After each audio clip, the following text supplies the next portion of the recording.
කොහොම පහසුවෙන් පරිහරණය කරන්න මහරහතන් වහන්සේ විසින් බාණක පරම්පරාවක් ඇති කර බවත් විශේෂයෙන්ම මතක තියාගන්න ඕන. බාණක පරම්පරාවක් ඇති කරේ කාශ්‍යප මහරහතන් වහන්සේ. බාණක පරම්පරාව කියන්නේ මේවා කටපාඩමින් ගේන්න. එහෙනම් මතක තියාගන්න ඕනේ ඒ ශාසනයේ චිරස්ථිතියට ඒ සිද්ධ වුණු කාරණය බාණක පරම්පරාව ඇති කිරීම නිසා තමයි මේ බුද්ධ ශාසනය එහෙනම් බුදුහාමුදුරන්ගේ තෙවලා දහම කොටස් කළා වෙන් කළා නිකාය වශයෙන් බෙදලා විනය පිටකයේ වශයෙන් ඒවත් කොටස් කළා වෙන වෙනම භික්ෂූන් වහන්සේලාට ඒ ප්‍රමුඛ ආචාර්ය පරම්පරාවලට බාර දීලා පාඩම් කරගන්න ඉදිරියට ගෙනියන්න කියලා ස්ථිර කිරීම ශාසනයේ චිරස්ථිතියට කරපු ඉතාම මහඟු කාර්යයක් බව අපි කවුරුත් පැහැදිලි කරගන්න ඕන. ඒක තමයි අද ශාසනය මේ දක්වා තියෙන්නේ ඒ මොකෝ කෙනෙකුට පාඩම් කරගන්න තියෙන සීමිත දේ.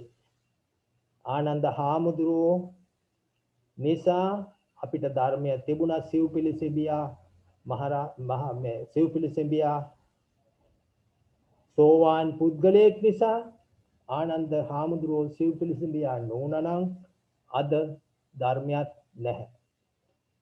එතකොට දෙවෙනි සංගායනාව විස්තර කරනවා. දෙවෙනි සංගායනාවේදී විස්තර කරා එදාත් මම දෙවෙනි සංගායනාව විශේෂ සංගායනාවක් වුණා. ඒ දස අකැප වස්තුව ඉදිරිපත් කරේ බුද්ධ වර්ෂ 90 දී විස්තර කරපු දෙවෙනි සංගායනාව අකැප විනයට ඒක විනයයි.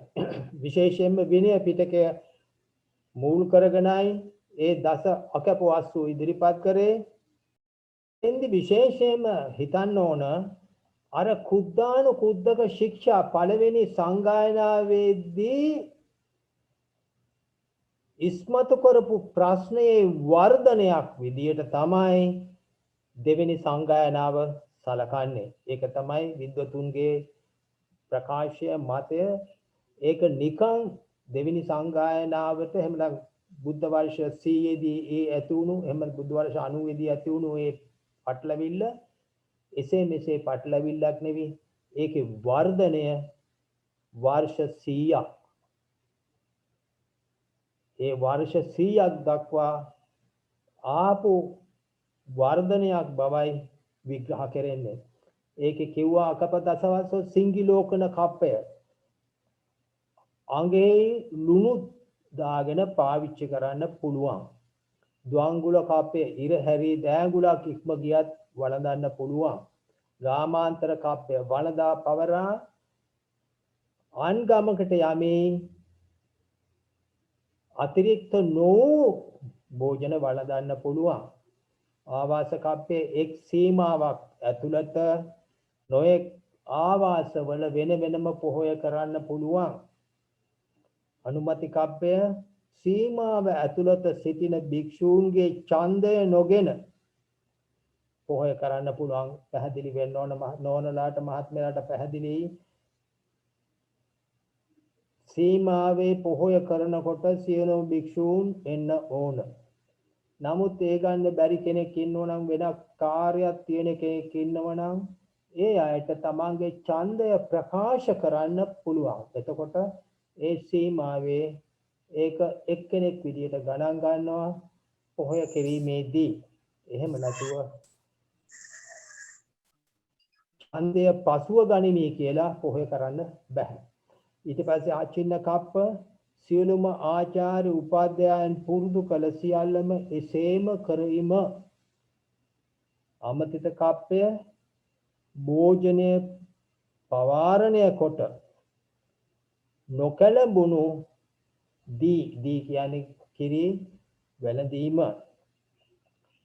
පැසුණු නැති සුරා ඒ කියන්නේ තෙලිජ්ජ බොන්න පුළුවන්. දාවලු නැති නිසීදනය ඒ කියන්නේ වාටි ආදී හොඳට මහපු නැති පත්කඩවල් ආදී දේවල් පාවිච්චි කරන්න පුළුවන්.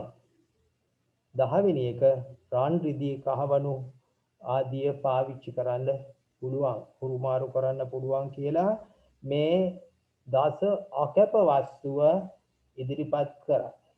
එතකොට මේ දස අකැප වස්තුව විස්තර කරනවා සාමාන්‍ය විවේචනය තියෙනවා කුද්දානුකුද්දක ශික්ෂා වල වර්ධනයක් කියලා. එතකොට මෙතෙන්දී වැදගත් වශයෙන් සලකන්න ඕන අනුරුද්ධ හා ආනන්ද තෙරුන් වහන්සේලා දෙන්නගේ සද්දි විහාරිකයෝ 8 දෙනෙක් දෙවෙනි සංගායනාවට සහභාගී වුණා. සද්දි විහාරිකයෝ 8 දෙනෙක්. ඒ තමයි සබ්බකාමී හාමුදුරුවෝ, සම්භූත, යස, සුමන, රේවත යන භික්ෂූන් මහත් වෙහෙසක් දරූ බව. ඊටාම අවුරුදු 10ක් තිස්සේ අවුරුදු 100දී දෙවෙනි සංගායනාව මේ ප්‍රශ්නේ මතුනේ බුද්ධ වර්ෂ 90 දී පමණ. එතකොට යස හාමුදුරුවෝ හැමතැනම ගිහිල්ලා සබ්බකාමී හාමුදුරුවෝ එක තැනකට යනකොට එතනින් වෙන තැනකට යනවා. තවත් තැනකට යනවා. ওই ආදී වශයෙන් පොතේ විස්තර කරනවා. ඊටාම වෙහෙස කරලා මේ දෙවෙනි සංගායනාව තිව්වා කියලා. එතකොට සබ්බකාමී හාමුදුරුවෝ උපසම්පදායන් අවුරුදු 120ක්. එහෙනම් ඒ හාමුදුරන්ට වයස අවුරුදු 140ක් වෙන්න ඕන. ඒ මොකද අවුරුදු 20ක උපසම්පදාවෙන් පසු. එතකොට වැදගත් එක තමයි පළවෙනි සංගායනාව හොඳින් දැකලා මේ බුද්ධ ප්‍රමුඛ සංඝයා 8 දෙනා මේ අනුරුද්ධ හාමුදුරුවන්ගේ ආනන්ද හාමුදුරුවන්ගේ සද්දි විහාරකයෝ 8 දෙනා බුදුහාමුදුරුවෝ ජීවමාන කාලෙදී ශාසනයේ මහාන වෙලා හිටපු රහතන් වහන්සේලා. ඒ නිසා ඒ සංගායනාවේ තිබිච්ච කටයුතු, ඒ සංගායනාවේ සංගායනා වුණු ආකාරය, ඒ සංගායනාව සිදු ධර්ම ඒ සියල්ලම මුන්වහන්සේලා හොඳින් දන්නවා. ඒ නිසා විශේෂයි දෙවෙනි සංගායනාව ඒ කටයුත්ත ඉතාම හොඳින් අනිත් එක ඒ සබ්බකාමී සම්භූත යස සුමන රේවත හාමුදුරන්ට අමතරව සාලබ බුද්ධ සෝභිත වාසවගාමික තෙරුන්ද ඒකට අයත් වෙනවා. එතකොට මේ විස්තර කරපු ආකාරයට මේකෙදි මේ 10 අකප දසවස්තුව ප්‍රතික්ෂේප වීමෙන් මෙතෙන්දී 10000ක් පමණ ඉවත් වුණු බව ශාසන ඉතිහාසයේ සඳහන් වෙනවා. මේ 10000 වයඹදිග ඉන්දියාවේ කාශ්මීර ප්‍රාන්තයට එක් රැස් වෙලා තියෙන බව සඳහන් වෙනවා. කාශ්මීරයේ ටිකක් අනිත් එක තවත් පොඩි කාරණයක් දැනුම් දෙන්න ඕනේ. කාශ්මීරයේ සාමාන්‍යයෙන් ග්‍රීකයට ආසන්න, ඒ කියන්නේ කුෂාණ වංශිකයෝ රජවරු 20 දෙනෙක් බුගේ පාලනය යටතට පත්වෙච්ච කොටසක්. ඒ නිසා ඒක තවත් කාරණයක් වශයෙන් 4 වෙනි සංගායනාව වශයෙන් දක්වන සර්වාස්තවාදී සංගායනාවත් ඇති උනේ කාශ්මීරයේ ආසන්නේ කුණ්ඩලවන විහාරයේදී. එතකොට ඒවත් විශේෂයෙන්ම මේ වෙන්න ඕන 3 වෙනි සංගායනාවේදී ඉවත් කර 60000ත් වයඹදිග ඉන්දියාවටයි සංක්‍රමණය වුණේ කියලා විස්තර කරනවා. එතකොට මේ දෙකොල්ලම එකට සම්බන්ධ වීම ගැනත් ඉතිහාසයේ සඳහන් කරනවා. ඒ දෙකොල්ලම නොයෙක් මතවාද ඇති කරගත්තා. එතකොට නිකාය වශයෙන් ගුරුකුල වශයෙන් ඇති වුණු බව විස්තර කරනවා. මුල ඒ 10000ට කියන්නේ වජ්ජී පුත්‍රක අපේ කරුණා කරලා ඔය සටහනේ මගේ සටහනේ 4 වෙනි පිටුව බලන්න. ඒකේ විස්තර කරනවා වාජ්ජීපුත්‍රක පළමු මහා සාංගික නිකාය. ඒගොල්ලන් ගෝකුලික කියලා කොටසක් ඇති කරා. ඒ තවත් කොටසක් ඇති කරා. ඒක බෝහාරික කියලා. ඒ කියන්නේ ගෝකුලිකයෝ පඤ්ඤත්තිවාද කියලා තවත් වාදයක් ඇති කරා. ඒකෙම තවත් කොටසක් ඇති කරා බහුලික වාදය. ඒ බහුලික වාදයෙන් කැඩලා ගියා තවත් කොටස් චේතියවාදී කියලා. ඒකට පැහැදිලි වෙනවා එතන මහා සාංගිකයම ගුරුකුල 6ක්. එතකොට ඊට පස්සේ මේකත් අවුරුදු 236 වෙන්නේ ඉස්සෙල්ලා සිද්ධ වුණු තවත් කොටසක් කැඩුනා කියලා පොතේ විස්තර කරනවා. ඒ කැඩුච්ච කොටස මහින්සාසක වජ්ජී පුත්තක කියලා කොටස් දෙකකට වෙන් වෙනවා. වජ්ජී පුත්තක කොටස තවත් කොටස් 4කට කැඩෙනවා කියලා පැහැදිලි කරනවා. ධම්මුත්තරිය, භද්‍රයානික, යන්තාගාරික, සම්මිතිය. මේ සම්මිතිය කාර්යය තමයි විශේෂයෙන්ම පුද්ගල වාදය ගොඩක් ඇදලා තියෙන්නේ විස්තර කරගන්න. සර් එතරේ දෙවෙනි පළවෙනි කොටසේ සර් වජ්ජී පුත්තක කොටස් දෙකේම තියෙනවනේ සර්. ඔව් දෙකේම තියෙනවා. ඒකට කියනවා වජ්ජී පුත්‍රක පළමු කොටසේ තියෙනවා මේ දෙවෙනි කොටසෙත් වජ්ජී පුත්‍රක කියලා කොටසක් තියෙනවා. මේකේ සංඥාපනයේ සටහන් වෙනවා. එතකොට ධම්මුත්තරිය සම්මිතිය කියලා භද්‍රයානික ජනතාගාරික කියලා 4 වජ්ජී පුත්‍රකයන් ගෙම්ම විස්තර.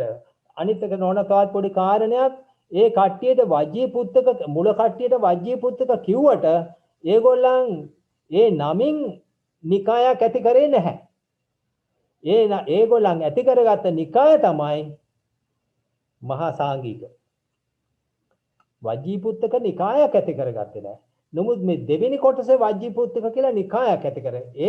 ඒ නිකායම තවත් කොටස් 4කට කැඩෙනවා.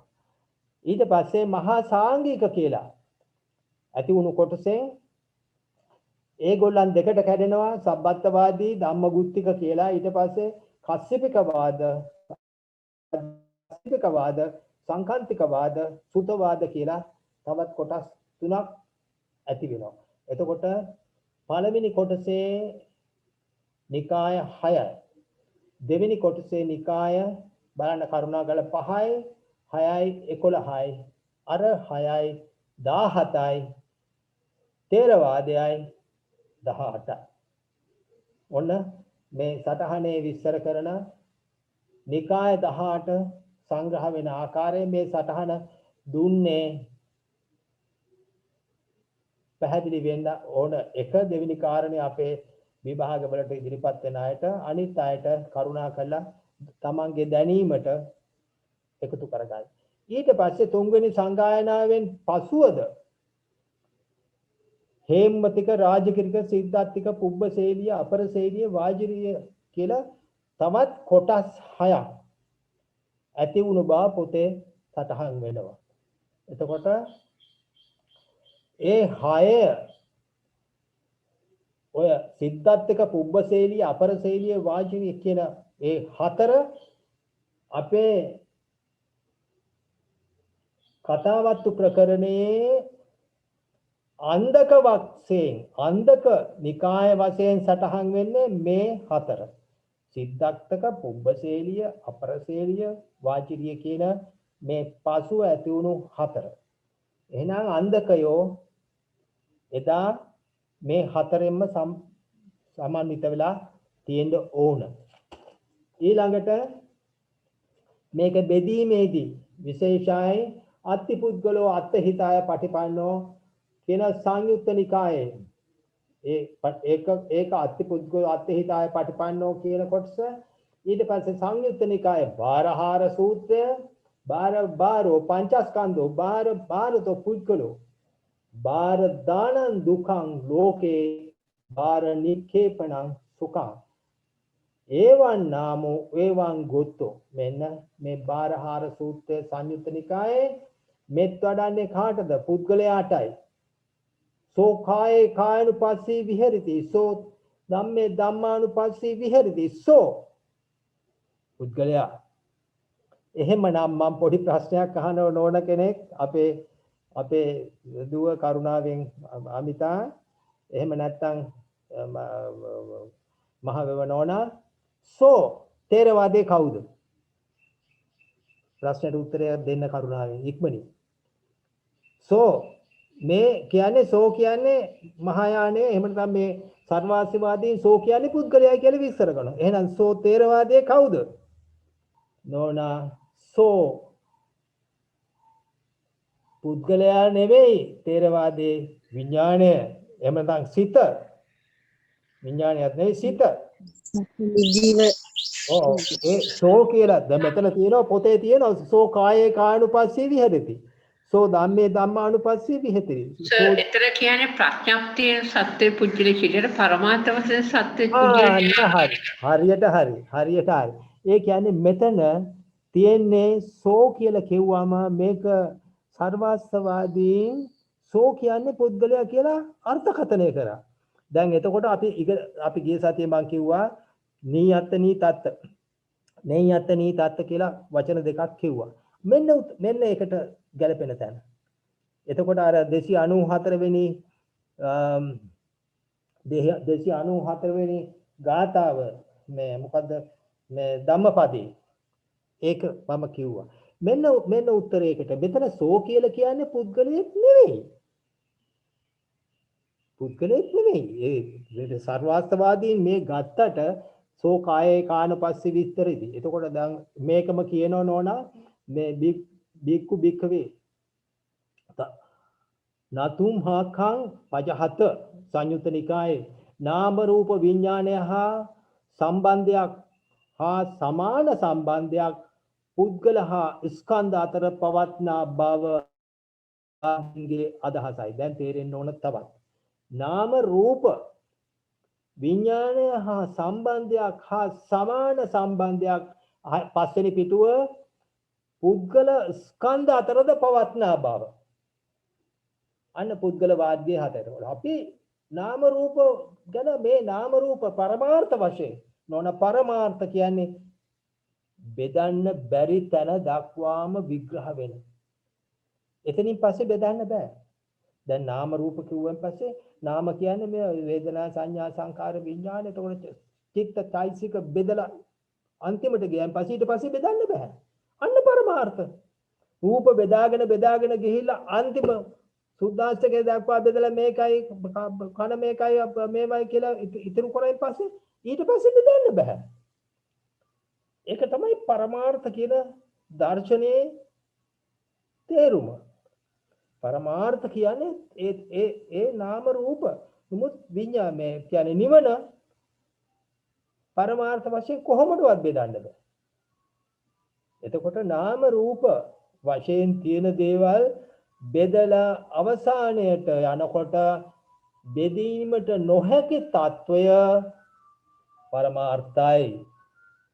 මේ විදිහට අවබෝධ කරගන්න. එතකොට මෙතෙන්දී අපේ වජිරා සූත්‍රය ඊටාම හොඳින් පස්වෙනි පිටුව වජිරා සූත්‍රය ඊටාම හොඳින් උත්තර දෙන්න පුළුවන් වෙනවා. යතාහි අංග සම්බාරෝ හෝති සද්දෝ රතෝ ඉති එවං කන්දේසු සන්තේසු හෝති සත්තෝති සම්මුති. එතන සම්මුතිය. එතකොට බුදුහාමුදුරෝ දේශනා කර ධර්මය සම්මුතියන උද්දේශනා කර පරමාර්ථයන උද්දේශනා කර. සම්මුතිය දැන් ප්‍රඥාප්තියේ තියෙන නම විවහාර නොකර ධර්ම දේශනා කරන්න පුළුවන්ද? බැහැ. එතකොට පැහැදිලි වෙන්න ඕන සම්මුතියෙන්ම තමයි අපි හැමෝම ආමන්ත්‍රණය කරන්නේ. සම්මුතිය.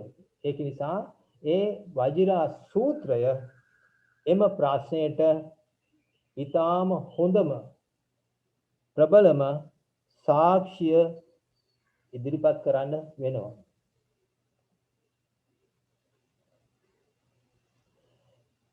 තවත් පොඩි කාරණයක් මේවා විවේචන වශයෙන් පොතේ සඳහන් වෙන්නේ නැති වුණාට මේවා වෙනත් ධර්ම ග්‍රන්ථවල විවේචන තියෙනවා. දැන් මෙතෙන්දි නෝනා කරුණාවෙන් මෙහිදී තේරවාදීන් සම්ප්‍රදාය විවේචන වෙනම අදුරු කුල ඇති කලේ මොවුන් රහත් බව නොලැබු නිසා ඒ මොකෝ සියලුම දෙනා රහත් නුවණු නිසා වෙනම වෙනම අදුරු කුල ඇති කරා කියලා කියනවා. ඒ මොකෝ රහත් නොවීම එක්තරා බලපෑමක් අඩුපාඩුවක් විදියට ඒගොල්ලන් දැක්ක නිසා ඒක අභිබවා යන්න රහතුන් විවේචනය කරා කියලයි විග්‍රහ කරන්නේ. එහෙනම් පැහැදිලි කරගන්න ඕන මහාදේව කියලා භික්ෂුන් වහන්සේ කෙනෙක් රහතුන් විවේචනය කරන්න මුලින්ම ආරම්භ කරා. මේ ඒ විවේචනය මම මෙතන දාලා තියෙනවා රහතන් වහන්සේට කාමයේ තිබිය හැකිය. රහතන් වහන්සේට අවිද්‍යාව තිබිය හැකිය. රහතන් වහන්සේට සැකේ තිබිය හැකිය. සත්‍ය අවබෝධයේදී අන් අයගේ සහාය අවශ්‍යයි. විමුක්ති ලැබීමේදී අහෝ වැනි ප්‍රකාශ කිරීම සාමාන්‍ය සිරිතයි. කතාවත් වේ පරිහානි කතා ඇවිතිවි තියෙන්නේ. ඊට පුද්ගල කතාවට පස්සේ පරිහානි කතා තියෙන්නේ රහතුන් පිරිහෙනවා. රහත් උනත් පිරිහීම සිද්ධ වෙනවා කියන එකට හේතුවක් වශයෙන් ඉදිරිපත් කරලා තියෙනවා. එම අදහස මහායාන තවත් හීනයාන දක්වා වර්ධනය වීම විශ්වාස කරනවා. ඒක එතෙන්දි තවත් ස්වාමීන් තවත් අදුරු කුලයක මෙහෙම විස්තර කරනවා රහතන් වහන්සේට ශුක්‍ර විසර්ජනය ඇත. රහතන් වහන්සේට ශුක්‍ර විසර්ජනය ඇත නෝනලා කරුණාවෙන් ග්‍රහණය කරන්ද රහතන් වහන්සේලා නොදැනීම ඇත. රහතන් වහන්සේලාට සැකය ඇත. රහත් වීමට අන්‍යයන්ගේ දැන ගැනීම අවශ්‍ය වේ. සමාපත්තින සමවැදුරට වාග් ભેද ඇත. ඔන්න තවත් වැදගත් කාරණයක් සමාපත්තියෙන් සමවැදුරට වාග් ભેද ඇති සම්පූර්ණයෙන්ම ඉවත් වෙනවා. කාය කර්ම වචී කර්ම සියල්ලම ඉවත් වෙලයි සමාපත්තියට යන්නේ. ඒකට දුකසේ මාර්ගඵලයටපත් වේ යුතුයි. මේ බඳු වාද කතා 250ක් පමණ ඇති වුණු බව මේකේ සංඥාපනයේ විස්තර කරනවා. එතකොට ප්‍රඥා පාරමිතා අවතාංශ ධම්ම සද්ධර්ම පුණ්ඩරික යන පැරණි ධම්ම සූත්‍ර අනුව සද්ධර්ම පුණ්ඩරික සූත්‍රය මහායානේ ප්‍රබලම සූත්‍රයක්. ඒකායන මේ වචන අග්‍රයාන අනුත්තරයාන උත්තමයාන පරමයාන ප්‍රථමයාන ශ්‍රේෂ්ඨයාන බෝධිසත්වයාන බුද්ධයාන ආදී ලෙස දැක්වීමෙන් මේ ගුරුකුල කොච්චර දුරට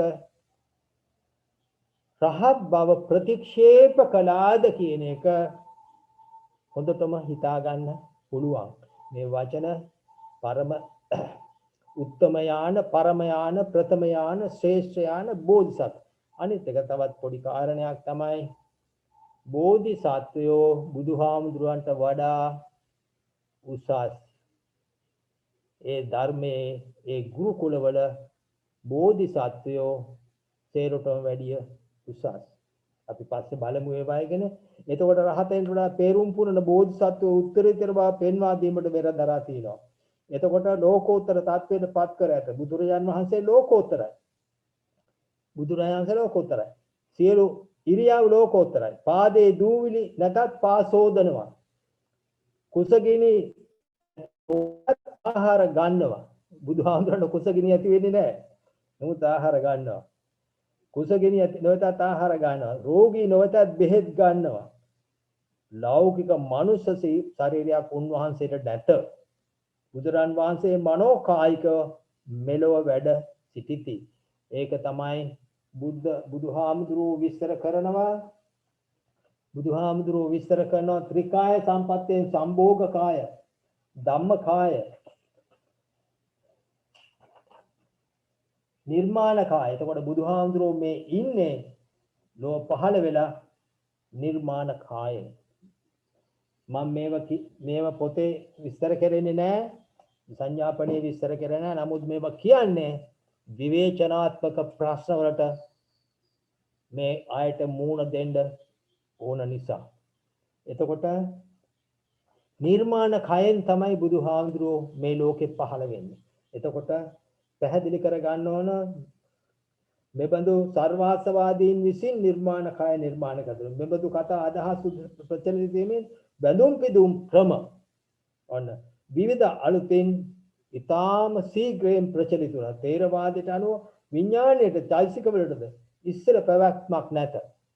දැන් පැහැදිලි වෙන්න ඕන මම ඉස්සර කිව්වේ විඥාණයට චෛතසික වලට ඉස්සර පැවැත්මක් නැහැ බුද්ධ ආගම. අපේ තේරවාදී බුද්ධ ආගමේ. නමුත් සර්වාස්තිවාදයට අනුව විඥාණයට චෛතසික වලට ඉස්සර පැවැත්මක් තියෙනවා. කරුණාකරලා 7 වෙනි පිටුව. සර්වාස්තිවාදී නිකාය 15 ක්‍රිස්තු පූර්ව 3 වෙනි සියවසේදී ඔන්න පැහැදිලි වෙන්න ඕන. දැන් මෙතෙන්දී නෝනලා පැහැදිලි කරගන්න ඕනේ මේ බෙදීම වශයෙන් විස්තර කරන තැන විස්තර කරනවා. මේ බෙදීමේ විස්තර කරන තැන විස්තර කරනවා.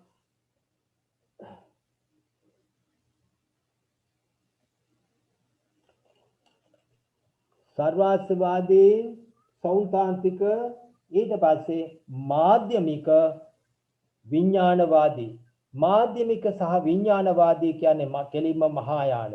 සර්වාස්තවාදීන් ගැන අපි විස්තර කරන්නේ මතක තියාගන්න සර්වාස්තවාදීන් තමයි 4 වෙනි සංගායනාව එහෙම නැත්නම් ක්‍රිස්තු වර්ෂ 78 දී කුණ්ඩල වන විහාරයේ කාශ්මීරයේ කුණ්ඩල වන විහාරයේදී ඇති කරේ කුෂාණ වංශික රජතුමාගේ අනුග්‍රහය අනුව ඒ 4 වෙනි සංගායනාවෙන් තමයි මේවා බරපතල ආකාරයෙන් ලෝකයේ පුරාම පැතිරුණේ. ඒවා විශේෂ වශයෙන් දැනගන්න අවශ්‍යයි. ඒක නිසායි මම මේ අමතර කොටස් මෙහි සඳහන් කරේ. ඒ කියන්නේ පැහැදිලි වෙන්න ඕන අභිධර්මය ප්‍රතික්ෂේප කෙරුණ පුද්ගලයෙක් නැති කල නැවත ඉපදීම සිදුවන්නේ කෙසේද? කුසල කුසල කර්ම වලට වග කියන්නේ කවුද? මෙම ප්‍රශ්න වල පිළිතුරු දීමේ ප්‍රථම උත්සාහය දක්න ලැබෙන්නේ පුද්ගලවාදයෙන්. පුද්ගලවාදයේ එසේ වාදයක් නෙවෙයි. අපේ මුග්ගලී පුත්තිස්ස මහරහතන් වහන්සේ පුද්ගලවාදයේ කරුණු 18ක් අනුව විග්‍රහ කරනවා. මේකේ සම්පූර්ණ සාරයම තියෙන පුද්ගලවාදයේ. ඒ කියන්නේ මෙන්න හේතුව මේකයි. ඒ කියන්නේ බරපතල තර්කයක් වුණා. ඒ කියන්නේ ප්‍රශ්න වල පිළිතුරු ප්‍රථම උත්සාහය වශයෙන් මේගොල්ලන් දැක්වුවා. පුද්ගලවාදී නිර්මාතෘ සැලකෙන්නේ වත්සීය පුත්‍ර ආචාර්යවරයා. පංචස්කන්ධයෙන් බාහිර නොවුවද එහෙත් පංචස්කන්ධ තුලම අචිත්‍ය අනිර්වචනීය විස්තර කරන්න බැරි පදාර්ථයක් ලෙස පුද්ගලයා විග්‍රහ කරා.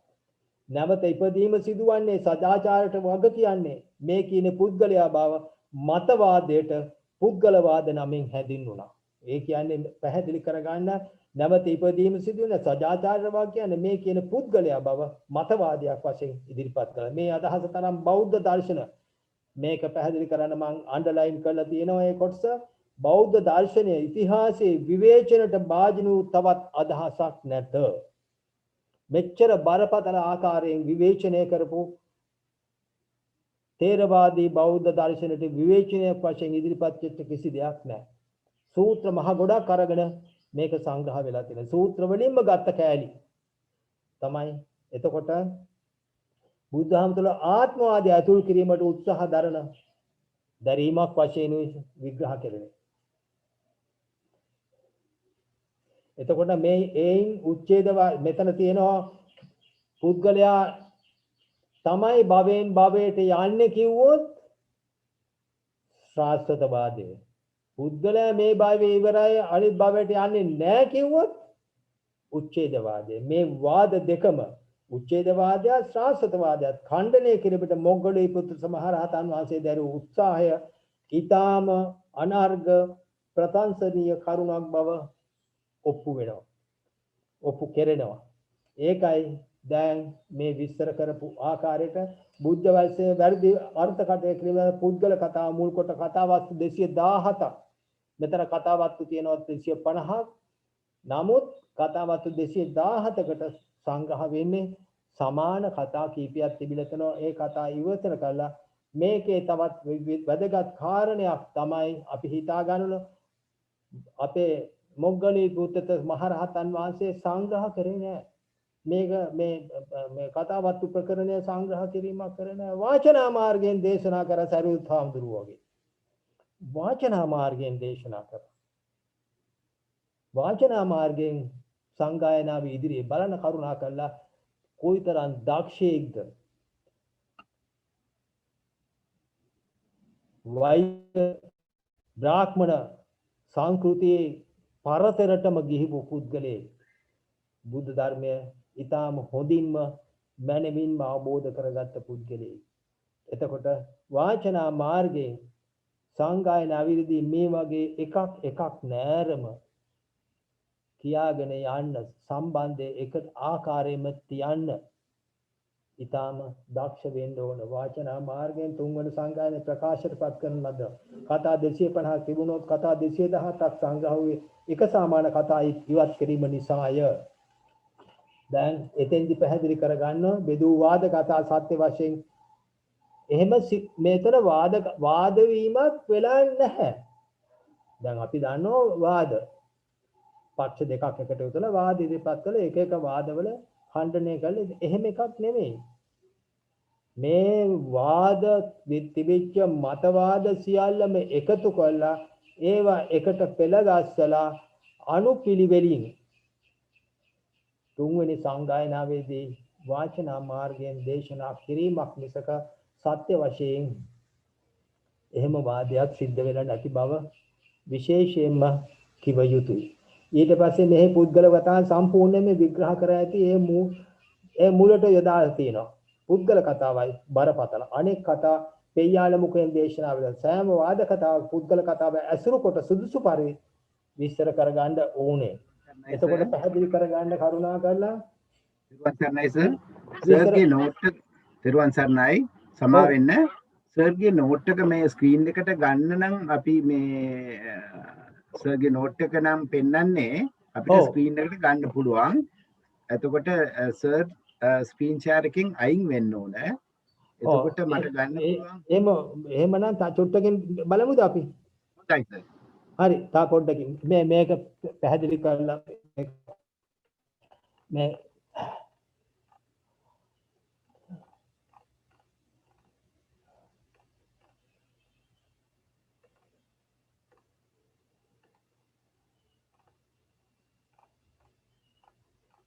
මිනිත්තු එකකින් මම අයින් වෙන්නම්. එතකොට හරි. දැන් පැහැදිලි වෙන්න පුද්ගල කතා විභාගය බලන්න මෙච්චර විග්‍රහ කෙරෙච්ච කොටසක් නැහැ. දැන් මම මේකේ ඡේද කියනවා කරුණා කරලා පොත දිහා බලාගෙන ටට්ටක් ගාලා ඒ වගේ සටහන් කරගත්තා නම් මේකත් එක්ක බැලුවනම් හොඳයි. දැන් සුද්ධ මෙතන විස්තර කරනවා සුද්ධ සාච්චිකට ඉස්තර වශයෙන් සත්‍ය වශයෙන් කියන වචන දෙක. එතකොට පළවෙනි ඡේදයේ ඉඳලා 29 වෙනි පිටුව දක්වා. එතකොට සුද්ධික සංසන්දනය 30 ඉඳලා 43 දක්වා. ඕපම්ම 44 ඉඳලා 63 දක්වා. චතුස්කණය 64 ඉඳලා 73 දක්වා. ලක්ෂණ යුක්ති කතාව 74 ඉඳලා 76 දක්වා. වචන සෝදනය 77 ඉඳලා 79 දක්වා. පඤ්ඤත්තානු යෝගය 79 ඉඳලා 85 දක්වා. ගති චුති ප්‍රතිසන්ති ඒ තුනම එකට පැහැදිලි කරගන්නවා 86 ඉඳලා 101 දක්වා. උපාදා පඤ්ඤත්ති යෝගය 102 127 දක්වා. පුරුෂ කාරකාණ යෝගය 128 154 දක්වා. අභිඥාන යෝගය 154 155 දක්වා. ඥාතක ಜಾති පටිපත්ති උත්පත්ති අනුയോഗය. ඒ කියන්නේ 12 13 14 15 ඒ හතරම 156 159 දක්වා. පටි වේදාන යෝගය 159 163 දක්වා. 17 සංගාන යෝගය 163 165 දක්වා. ඊට පස්සේ සච්චි කට්ටාන යෝගය 169 189 දක්වා පැහැදිලි කරලා තියෙනවා කරුණා කරලා. ඒකෙදී වැදගත්ම කොටස තමයි මේ සුද්ධ සච්චි කට්ටය. සුද්ධ සච්චි කට්ටය පුද්ගලයා. සුද්ධ සච්චි කට්ටය ස්ථිර වශයෙන්ම සත්‍යාර්ථ වශයෙන්ම සුද්ධ සච්චි කට්ටය.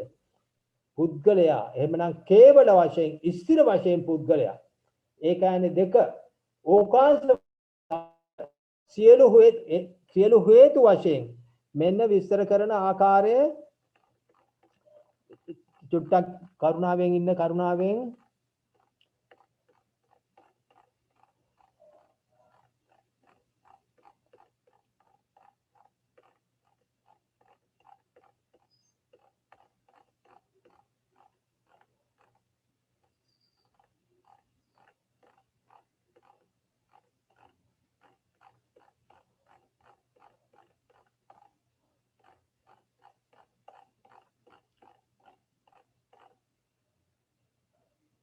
මෙන්න විස්තර කරන තැන. දැන් මෙතන සුද්ධ චාතික පුද්ගලයා කේවල වශයෙන් ස්ථිර වශයෙන් මෙන්න විස්තර කරන ස්ථානය. පුද්ගලෝ උපලබ්ධි සත්‍ය කට්ට පරමත්තේ නාති. මේ විස්තර කරන ආකාරය පැහැදිලි කරගන්න කරුණා කළා. මේ සත්‍ය කට්ට හතර මේ සත්‍ය කට්ට හතර ඡේද වලින් විස්තර කරන ආකාරය පුද්ගලයා මෙතන මේ සකවාදී පුජ්ජා අංකයක පුද්ගල උපලබ්ධ සත්‍ය කට්ට පරමත්තේ නාති කියන එකේ සිංහල පැත්ත බලන්න කරුණාකරලා සත්‍යාර්ථ පරමාර්ථ ආත්ම ප්‍රත්‍යක්ෂ උත්තමාර්ථේ පුද්ගලයේ ආත්මයේ උපලබ්ධ මාන වන්නේද. එතකොට මේ පුද්ගලෝ උපලබ්ධි සත්‍ය කට්ට පරම මේ සත්‍ය කට්ට පරමත්තේන කියන්නේ කේවල වශයෙන් සත්‍යාර්ථ වශයෙන් භූතාර්ථ වශයෙන් කියන තේරුම. එහෙනම් ඒක සත්‍ය කට්ට හතර සුද්ධ සත්‍ය කට්ටේ සත්‍ය කට්ට හතරක් තියෙනවා. මෙන්න සුද්ධ සත්‍ය කට්ටේ පළවෙනි විස්තරය කරන ආකාරය. මෙන්න ඕකාස සත්‍ය කට්ටය. ඕකාස සබ්බත් සියලු හේතු කියන එක.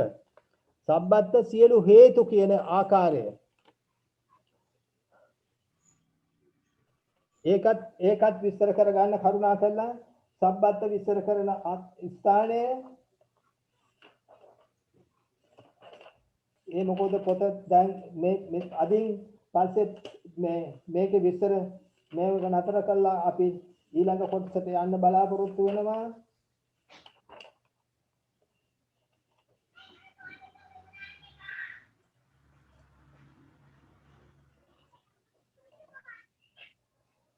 බලන්න කරුණා කළා 20 වෙනි පිටුව කරුණා කළා බලන්න.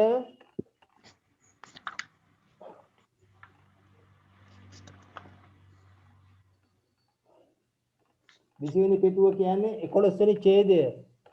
11 වෙනි ඡේදය.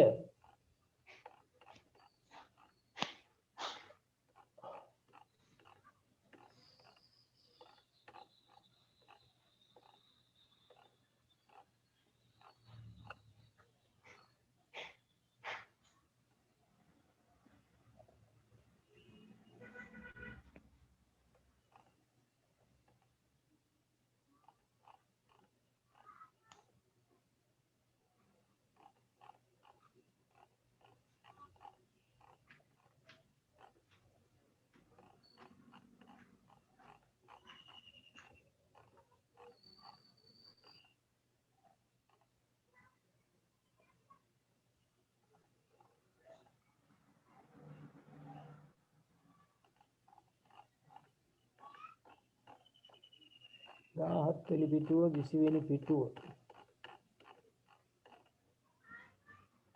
ආන්න බලන්න. මෙන්න 11 වෙනි ඡේදය සබ්බත් පුද්ගලෝ. දැන් දෙවෙනි කාරණේ ඕකාස. මෙන්න ඕකාස සත්‍ය කට්ටය. සබ්බත් සියලු හේතු වලින් සබ්බත් පුද්ගලෝ උපලබ්ධ සත්‍ය කට්ට පරමත්තේන. සියලු වශයෙන් සියලු හේතු අනුව ඊට පස්සේ කාල සත්‍ය කට්ටය සබ්බදා කාල සත්‍ය කට්ටය. ඊට පස්සේ 12 වෙනි ඡේදය බලන්න කරුණා කළා. 12 වෙනි ඡේදය 11 12 ඔන්න බලන්න සබ්බදා පුද්ගලෝ උපලබ්ධ සත්‍ය කට්ට පරමත්තේන. ඒ සබ්බත් වශයෙන් විස්තර කරනවා.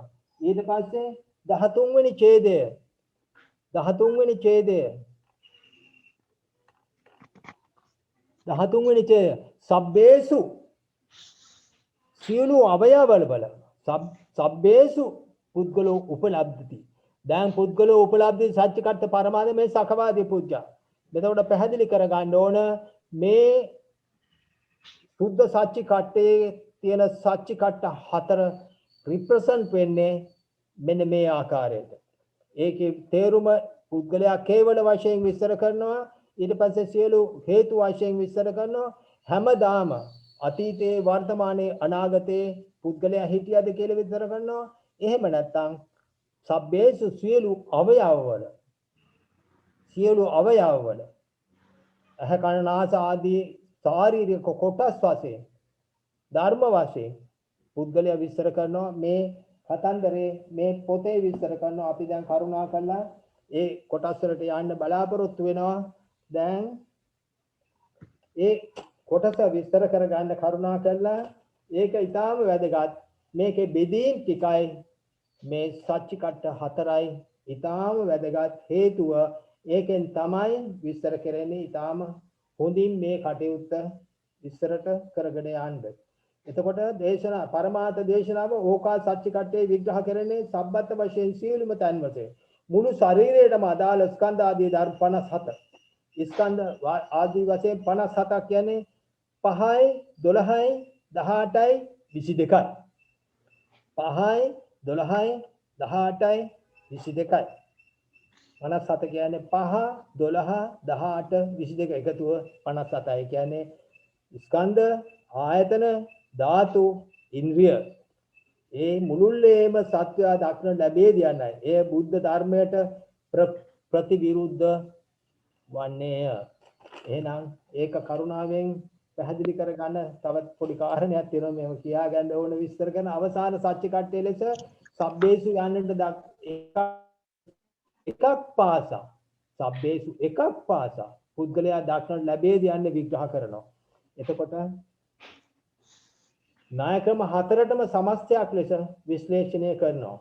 එතකොටම මෙතෙන්දි විස්තර කරනවා කරුණා කරලා පැහැදිලි කරගන්න අනුලෝම පංචකය, අනුලෝම පච්චනීක පංචකය, පච්චනීයානුලෝම පංචකය. අනුලෝම කියන්නේ කෙලින් එක ආකාරයෙන් පහළට ගලා යනවා. පච්චනීකානුලෝම කියන්නේ ප්‍රතිවිරුද්ධාංශයෙන් එනවා. එතකොට අනුලෝම පංචකේ පටිකම්ම චතුක්ක, නිග්ඝහ චතුක්ක, උපනායන චතුක්ක, නිගමන චතුක්ක කියලා කොටස් හතරක් තියෙනවා. අර සමාවෙනස දැන් සච්චි කට්ට හතරක් තිබුණා කිව්වා සර් නේද? ඔව්. ඉස්සලාම. ඒ කියන්නේ එකේ ඉඳන් තියෙන සච්චි කට්ට කේවල කියලා. ඔව්. දෙක ඕකාස. ඒ කියන්නේ සබ්බත්. හරි. තුන කාල. ඒ කියන්නේ සබ්බදා. ඒ කියන්නේ අර සර් කිව්වනේ ඡේද වගේක්. ඔව්. 11 12 13 සර් ඒක ටිකක් තව පිටක් පැහැදිලි කරන්න සර්. සච්චි කට්ට හතර. ඔව්. දැන් ඕන මෙතන තියෙනවා දැන් සබ්බේසු කියපු තැන. සබ්බේසු කියවේ අවසානයේනේ. සබ්බේසු කියන අවසානයේ. අවසාන අවයව කියන එක. දැන් මෙතන සබ්බේසු පුද්ගල උපලබ්ධි සත්‍ය කට්ට පරමත්තේන අත්ති කියන තැන බලන්න කරුණාවෙන්. එතකොට පැහැදිලි වෙනවා. අපි මෙතන තිබුණේ ඒ සබ්බේසු කියන ඡේදය කියන්නේ සර්. හරි සබ්බේසු කියන ඡේදයේ තියෙන සබ්බේසු කියන ඡේදයේ තියෙන පුද්ගල උපලබ්ධි සත්‍ය කට්ට පරමේතන. සත්‍යාර්ථ පරමාර්ථය ස්කන්ධ ආයතන ආදී සියල්ලෙහි පුද්ගලයා දක්නා ලැබේද? ස්කන්ධ ආයතන ධාතු ඉන්ද්‍රිය සියල්ලෙහි පුද්ගලයා දක්නා ලැබේද? දැන් මෙතන ප්‍රශ්නය අහනවා සකවාදී. මේ සකවාදී පූජා ගන්න සකවාදී පූජාව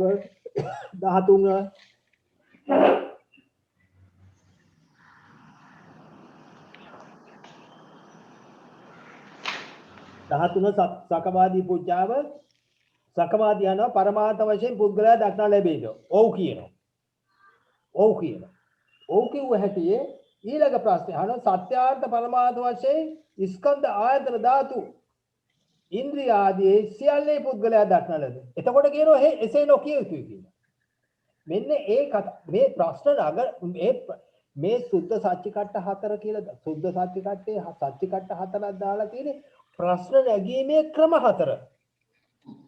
මේ සත්‍ය කට්ටේ සුද්ධ සත්‍ය කට්ටේ ප්‍රශ්න නගන්නේ මෙහෙමයි නෝනා. මේ සකවාදීන්ගේ බෙදීම මේ. සකවාදීන් කියනවා හරි. හැමදාම පුද්ගලයෙක් ඉන්නවද? සියලු හේතු අනුව පුද්ගලයෙක් ඉන්නවද? අතීත අනාගත වර්තමාන පුද්ගලයෝ ඉන්නවද? ස්කන්ධ ආයතන ධාතු ඉන්ද්‍රිය වශයෙන් පුද්ගලයෙක් ඉන්නවද? මේ හතරයි මේ සකවාදීන්ගේ කරුණු හතර.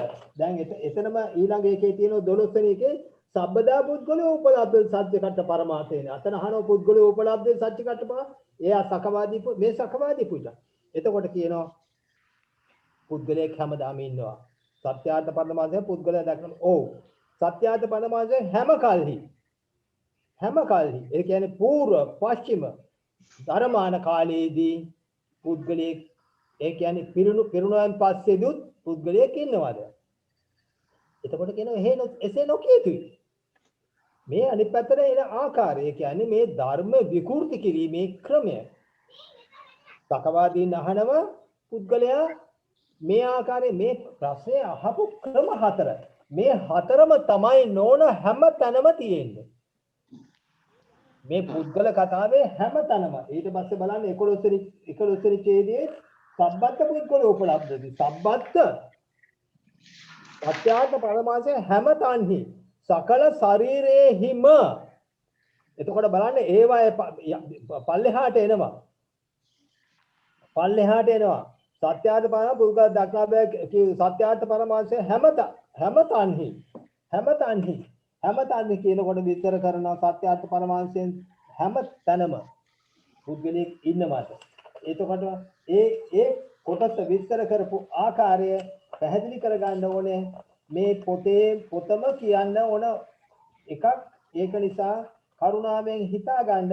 දැන් මෙතෙන්දි අහනවා සත්‍යාර්ථ පරම භූතාර්ථ වශයෙන් ආත්ම ප්‍රත්‍යක්ෂ සංඛ්‍යාත උත්තමාර්ථ වශයෙන් ආත්මය උපලබ්ධව. එතකොට එසේ කියවන් පස්සේ අනියෝගය යම් ස්කන්ධ ආයතන ධාතු ඉන්ද්‍රිය විසින් 750 ප්‍රභේද වූ 750 ප්‍රභේද කියන්නේ 5 12 18 22 750 ප්‍රභේද විසින් මේ පළවෙනි ඡේදය අන්න සත්‍යාර්ථ පරමාර්ථ වශයෙන් භූතාර්ථ වශයෙන් පුද්ගලයේ ඉන්නවාද කියලා අහුවෙන් පස්සේ එතකොට කියනවා එසේ නොකියු. මේ ක්‍රම හතර නෝනා මේ පුද්ගල කතාවේ සියලුම ස්ථානවලට අදාළයි. මේ සියලුම ස්ථානවලට අත් වශයෙන්ම අනුയോഗ කරන්න ඕන. සියලුම කතා විස්තර කරන ආකාරය තියෙන්නේ ওই ආකාරයට. එතෙන්දී අපි ඡේද වශයෙන් බලනකොට තව චුට්ටක් බලන්න අපි විස්තර කරගන්න ඕන. මේ හතර ඉවත් වෙන්නේ නැහැ එහෙකින් වක්වත්. මේ හතර නැවත රිපීට් වෙනවා. ඒ නිසා ටිකක් කල්පනාවට අදාළ කරගන්න අවශ්‍යයි. එතකොට මේ කොටස් බෙදෙනවා. අනුලෝම පංචනය, පටිකම්ම චතුක්කය, නිග්‍රහ චතුක්කය, උපනායන චතුක්කය හැම එකටම සාධාරණව විස්තර කරනවා. අනුලෝම පංචකයේ සකවාදීන් විසින් පරවාදීන්ගෙන් ප්‍රශ්න විචාර නිග්‍රහ කිරීම ඒ අංක එක වශයෙන්ම දක්වනවා. ඔන්න බලන්න කරුණාකරලා පොත ළඟ තියෙන කට්ටිය බලන්න. දැන් මෙතන විස්තර කරනවා අනුලෝම පංචකය. එතකොට මෙතන අනුලෝම පංචකයක් තියෙනවා. පුජ්ජාව, සකවාදී අනුയോഗය.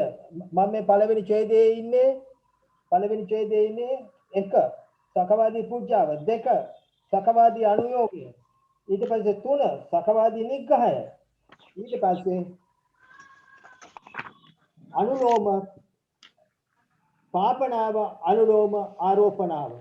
මෙන්න එතකොට කරුණු පහ මෙතන විස්තර වෙනවා. ඉතින් පටලෝම තපනාවකුත් තියෙනවා, පටලෝම පාපනාවක් තියෙනවා, පටලෝම ඒවා ඒ තුන අධර්මවාදී මේ ධර්මවාදී කට්ටියගේ ඒ විදිහට මේ හැම එකක්ම දැන් මෙතන අනුලෝම පංචකයේ බෙදෙනවා. ඊට පස්සේ පටිකම්ම චතුක්කය ඊළඟ ඡේදයේදී 6 වෙනි පිටුව 7 වෙනි පිටුව බෙදෙනවා. පටිකම්ම චතුක්කය, පටිකම්ම කියන්නේ ප්‍රතිකර්ම. එතකොට පැහැදිලි කර ගන්න ඕනේ ඒගොල්ලන් විස්තර කරනවා. ඒ සකවාදීන් පරවාදීන්ට විස්තර කරනවා, පරවාදීන් විස්තර කරනවා.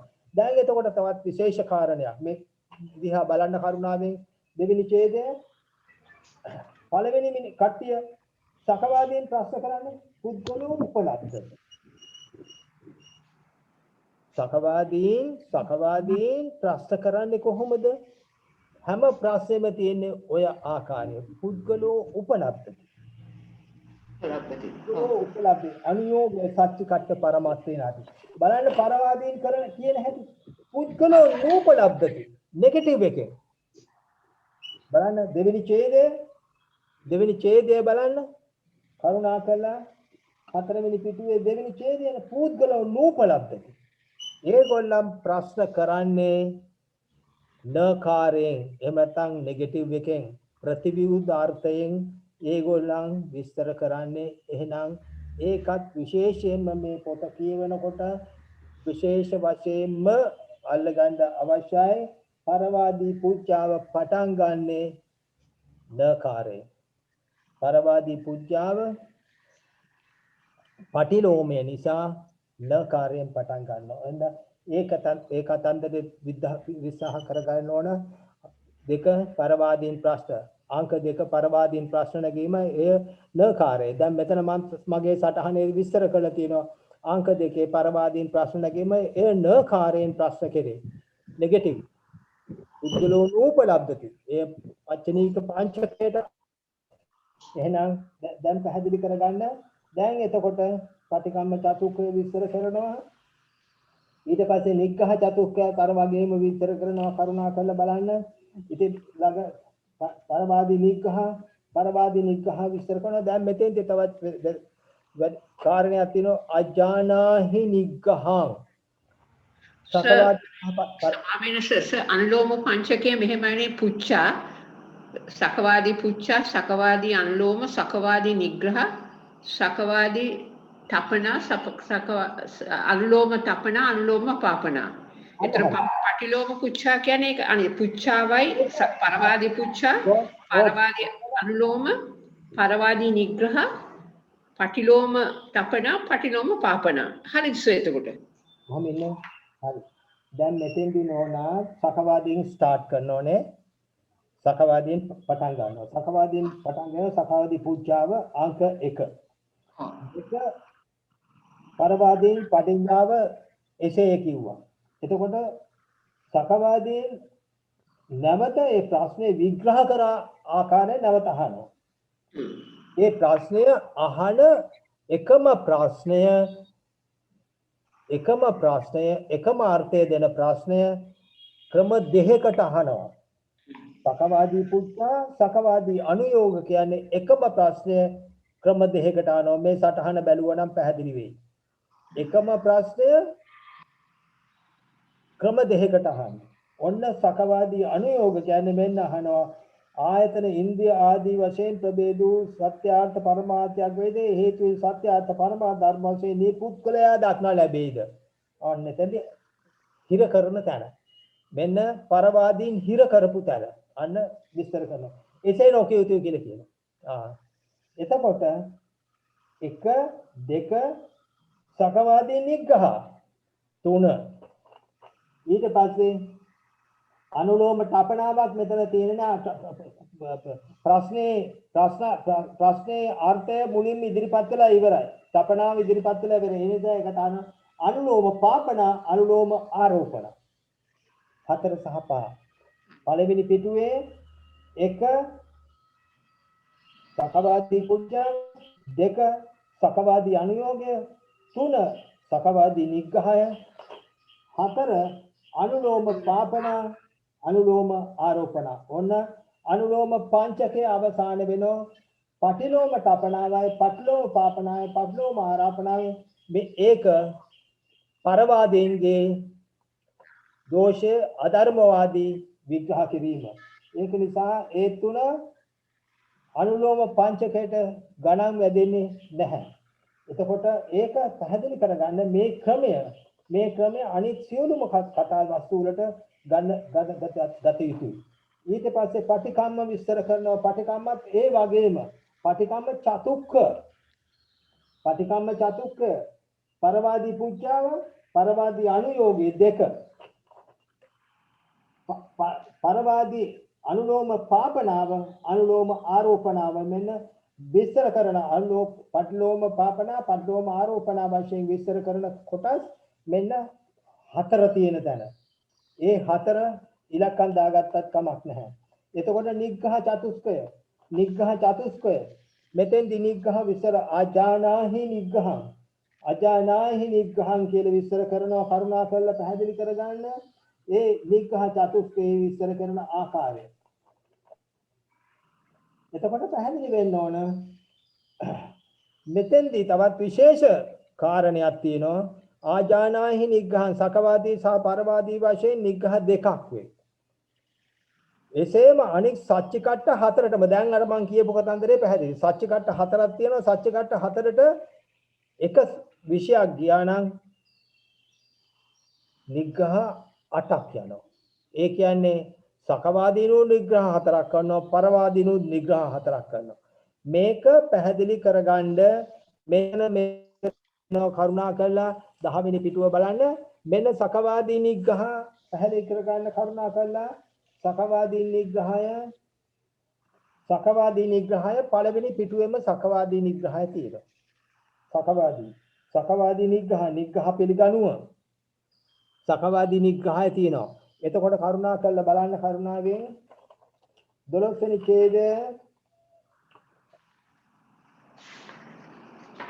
ඡේදය කරුණාවෙන් බලන්න 12 වෙනි ඡේදයේ නිග්‍රහයක් තියෙනවා. 12 වෙනි ඡේදයේ නිග්‍රහයක් තියෙනවා. එතකොට සකවාදී අන්තරි 12 වෙනි ඡේදයේ නිග්‍රහයක් තියෙනවා. ඒක පරවාදී නිග්‍රහය. මට වැරදුනා පොඩ්ඩක්. පරවාදී නිග්‍රහය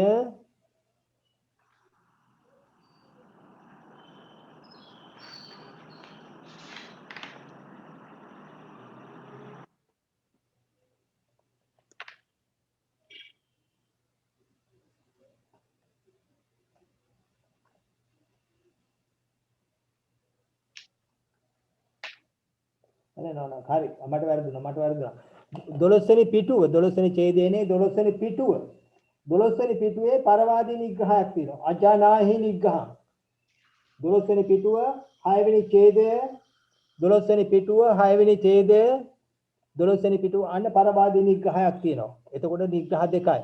ඊට පස්සේ 20 වෙනි පිටුව සර් අයිත් එක කියන සර් දැන් 12 වෙනි පිටුවේ නිග්‍රහයක් තියෙනවා පරවාදී ඒක හරි. ඒ දෙවෙනි නිග්‍රහය කිව්වනේ පළවෙනි නිග්‍රහය කොහෙද තියෙන එක? තුට්ටක් ඉන්න පළවෙනි පිටුවේ සකවාදී නිග්‍රහය. ඒක හරි. ඒක පළවෙනි පිට. ඔව්. හරි.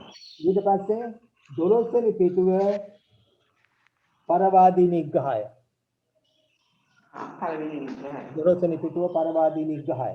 ඊට පස්සේ 20 වෙනි පිටුව සකවාදී නිග්‍රහය. ඊට පස්සේ 22 වෙනි පිටුව 20 වෙනි පිටුවේ 11 වෙනි එකද සර්?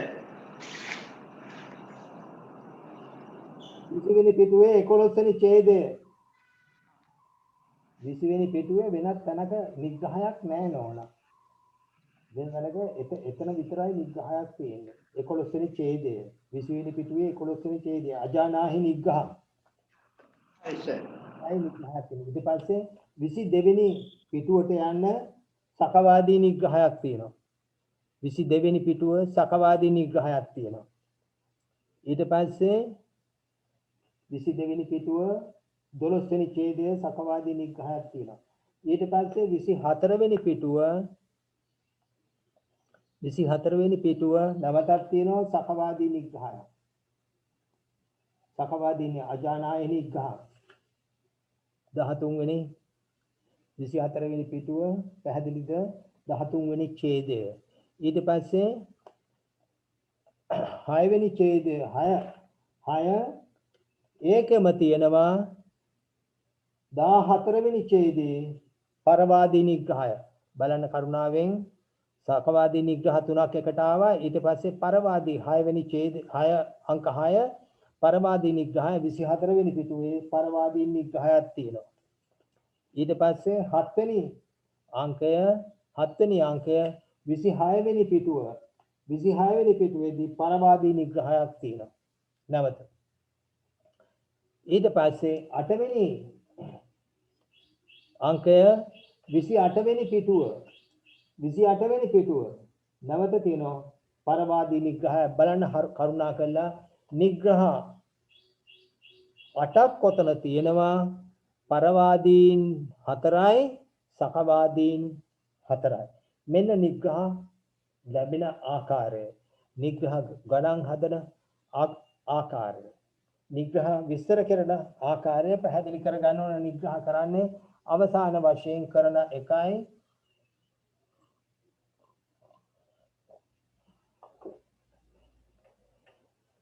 ඊට පස්සේ කරුණාවෙන් ඊළඟට විස්තර කරන්න කරුණා කළා අපි උඩහට යන්න ආපහු මම ආපහු විස්තර වෙනවා.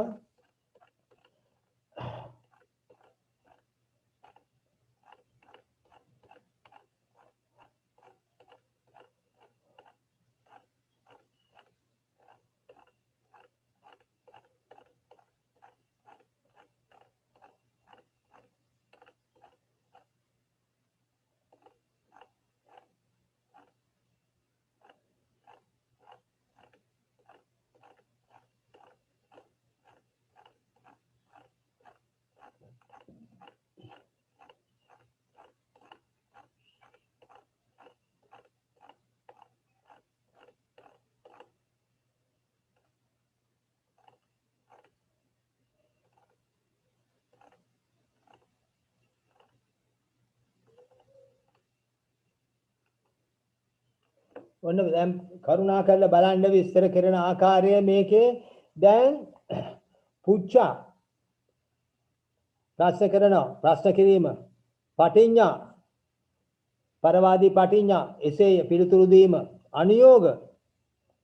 අනියෝග මෙන්න අනියෝග කියන්නේ දෙන උත්තරේ විවේචනයට ලක් කරනවා. විචාර ප්‍රශ්නයට දුන් පිළිතුරු සාවද්ද නිසා එම තැනත්තා ඉදිරියට යවනවා.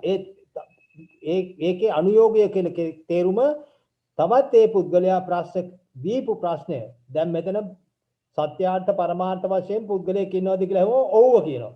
ඒ පිළිතුර තේරවාදී ධර්මකාමී අයට විරුද්ධයි. එසේ කියපු උත්තරේ වැරදි.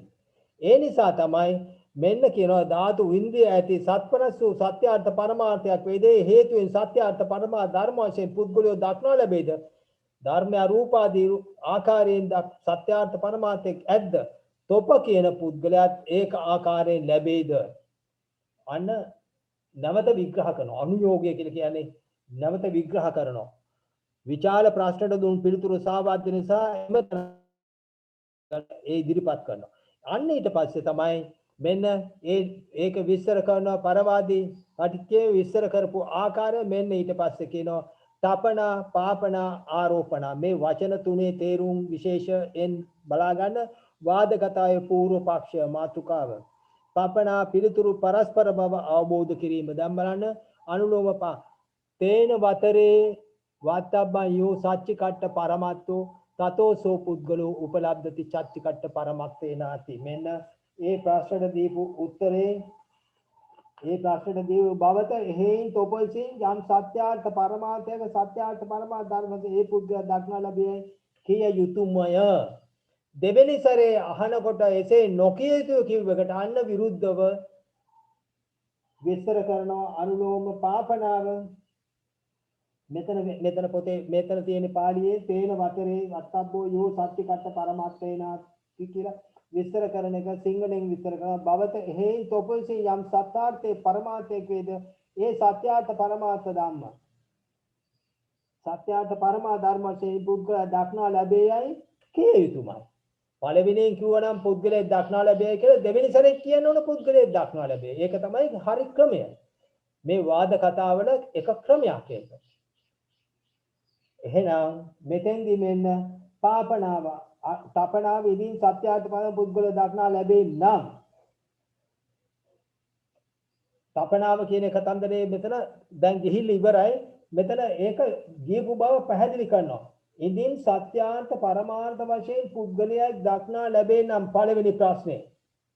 එහෙනම් දෙවෙනි ප්‍රශ්නේ දුන්න බවත එහෙයින් තොප යම් සත්‍යාර්ථ පරමාර්ථයේද පරමාර්ථ වශයෙන් පුද්ගලයෙක් දක්නා ලැබෙයි කිය යුතුයි. දෙවෙනි ප්‍රශ්නට උත්තරේ ඒ විදියට දිය යුතුයි කියලා ස්ථිර කරනවා.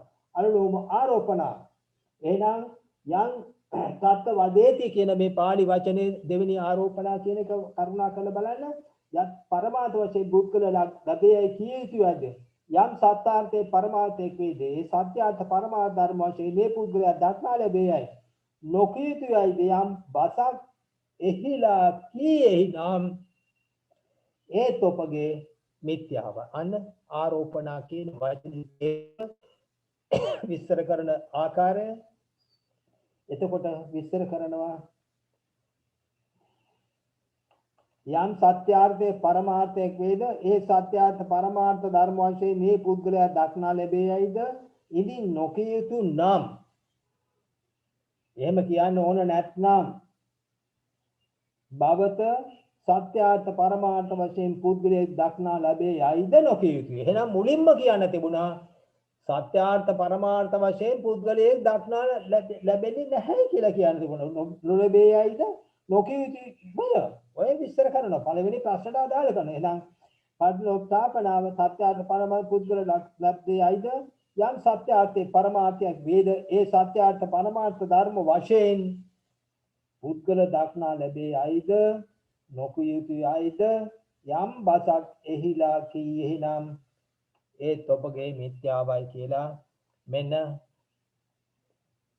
අනුලෝමයෙන් විස්තර කරනවා. පටලෝමයට විස්තර කරලා ඒක අනුලෝම පංචකයේ විදි විස්තර කරනවා. මේ විස්තර කරපු ආකාරය උච්චා පටිඤ්ඤා අනුയോഗ තපනා පාපනා ආරෝපණ පටිකම්ම පිළියම් යෙදීම ප්‍රතිකම්ම නිග්‍රහ කිරීම උපනායන කියලා චතුස්කයක් එනවා ඉස්සරහට. උපනායන කියන වචනේ තේරුම තමන් නිවැරදි බවත් ප්‍රතිවිරුද්ධ පක්ෂය වැරදි බවටත් පත් කිරීම පැමිණවීම නිගමනය කිරීම තමා නිවැරදි බවත් ප්‍රතිවාදියා වැරදි බවත් නිගමනය කිරීම විස්තර කිරීම. මෙතෙන්දි පැහැදිලි කරගන්න සකවාදීන් විතරක් නෙවෙයි පරවාදීනුත් මේ කරුණ වලට අදාළයි. පරවාදීනුත් නිගමන නිග්‍රහ කරනවා. ඒ නිසා කරුණාවෙන් පැහැදිලි කරගන්න හැම වෙලාවෙම පරවාදීන් නගන්නේ නකාරය මතං නෙගටිව් අර්ථයෙන් ප්‍රශ්න ඉදිරිපත් වෙන්නේ.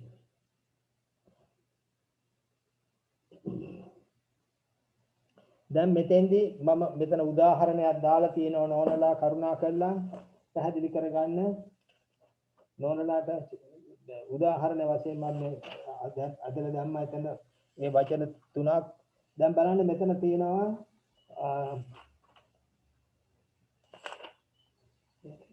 ඒක මම ආධ්‍යාර වශයෙන් නිකන් ගත්තේ 162 86 වෙනි පිටුව.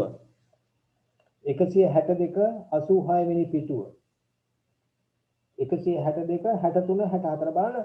එතන මොකක්ද? පරවාදී සකවාදී පුජ්ජා සකවාදී පංචා සකවාදී අනුയോഗ පැහැදිලි කරගන්න මොකක්ද? අර මුලදී තිබුණු දීර්ඝ විස්තරේ නෑ. මොකක්වත් නෑ ඒතර. එහෙනම් මෙහෙම තැන් මේ ආකාරයෙන්ම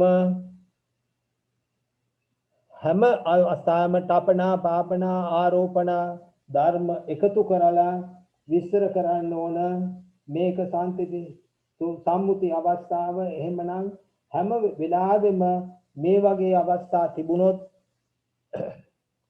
මේවා අපි සම්පූර්ණ කරගත යුතුයි. මේ පෙయ్యාලෙන් දේශනා කළ තියෙන්නේ. පෙయ్యාල මුඛයෙන් දේශනා කළ තියෙන මේ උදාහරණයක් විතරයි මම මෙතන පොතේ මේ සටහනේ දැම්මේ. එහෙමනම් පෙయ్యාල මුඛයෙන් තියෙන අවස්ථාවන් සම්පූර්ණ කරගන්න උත්සාහ කරගන්න ඕන.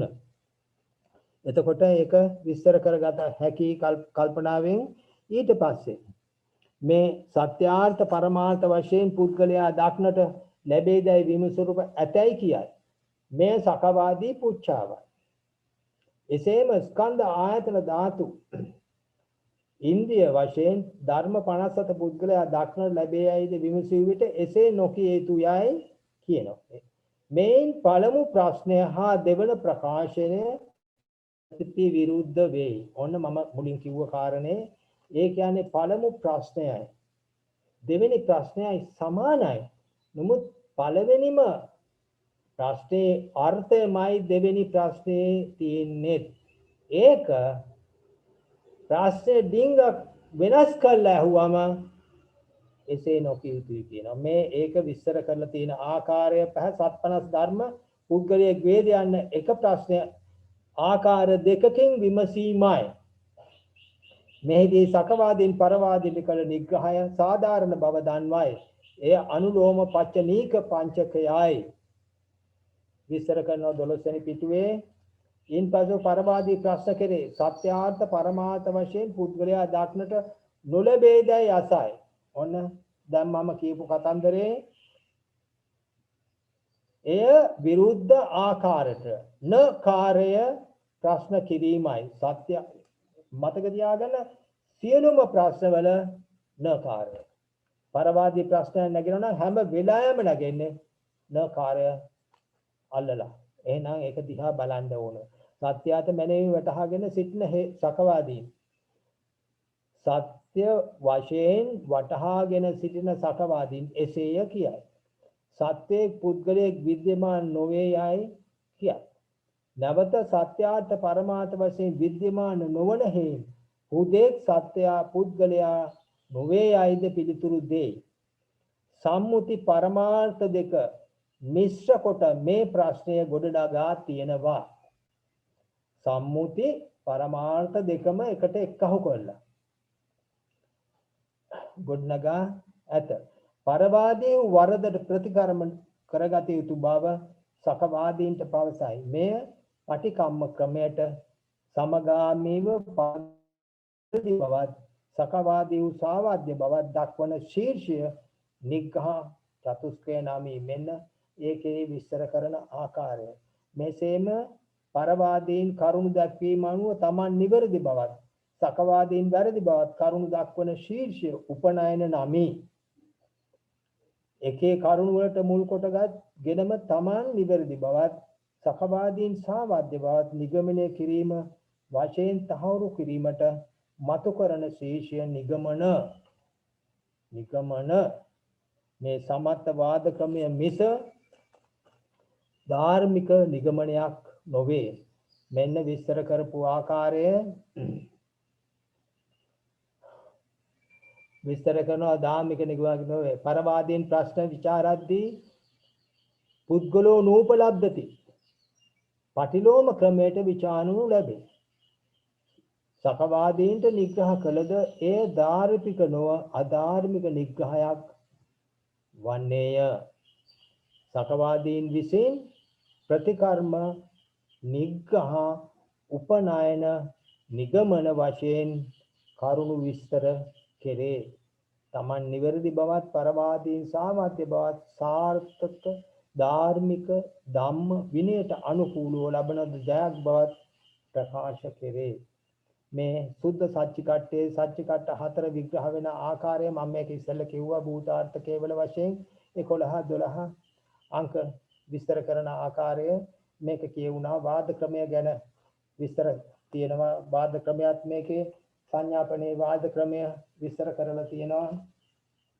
වාද ක්‍රමයේ තියෙන වාද ක්‍රමය පටන් අරන් තියෙන්නේ ආයනු දෙකක් සංදි වීමෙන් අපේ පාලි භාෂාව ආදී භාෂාවල් වල සංදි වීමේදී අපි දන්නවා මේක පෙරදිගත් අවරදිගත් කියන්නේ බටහිරත් සමානයි. මේ වාද ක්‍රමය බටහිරත් සමානයි පෙරදිගත් සමානයි.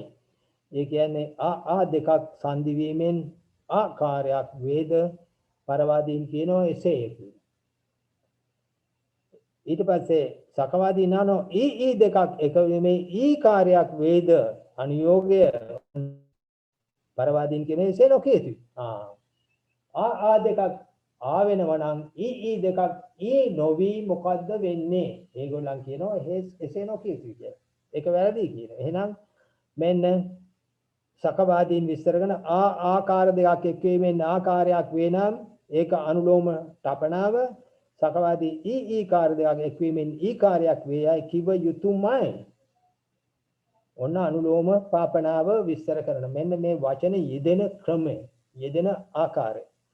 සකවාදීන් ආකාර දෙකක් එක්ව ආකාරයක් වන බව පිළිගන්නා තෙපි ඊකාර දෙකක් ඊකාර වන බව නොපිළිගැනීම පිළිබඳ තොපට කියන බස සාවද්‍යයි. තොප කියන බස සාවද්‍යයි. වැරදි. තොපගේ බස වරද බව ඔප්පුවන්නේය. අනුලෝම ආරෝපණා කියන ওই වචන වලට දෙන තේරුම් දීපු ආකාරයයි ඒ විස්තර කෙරෙන්නේ.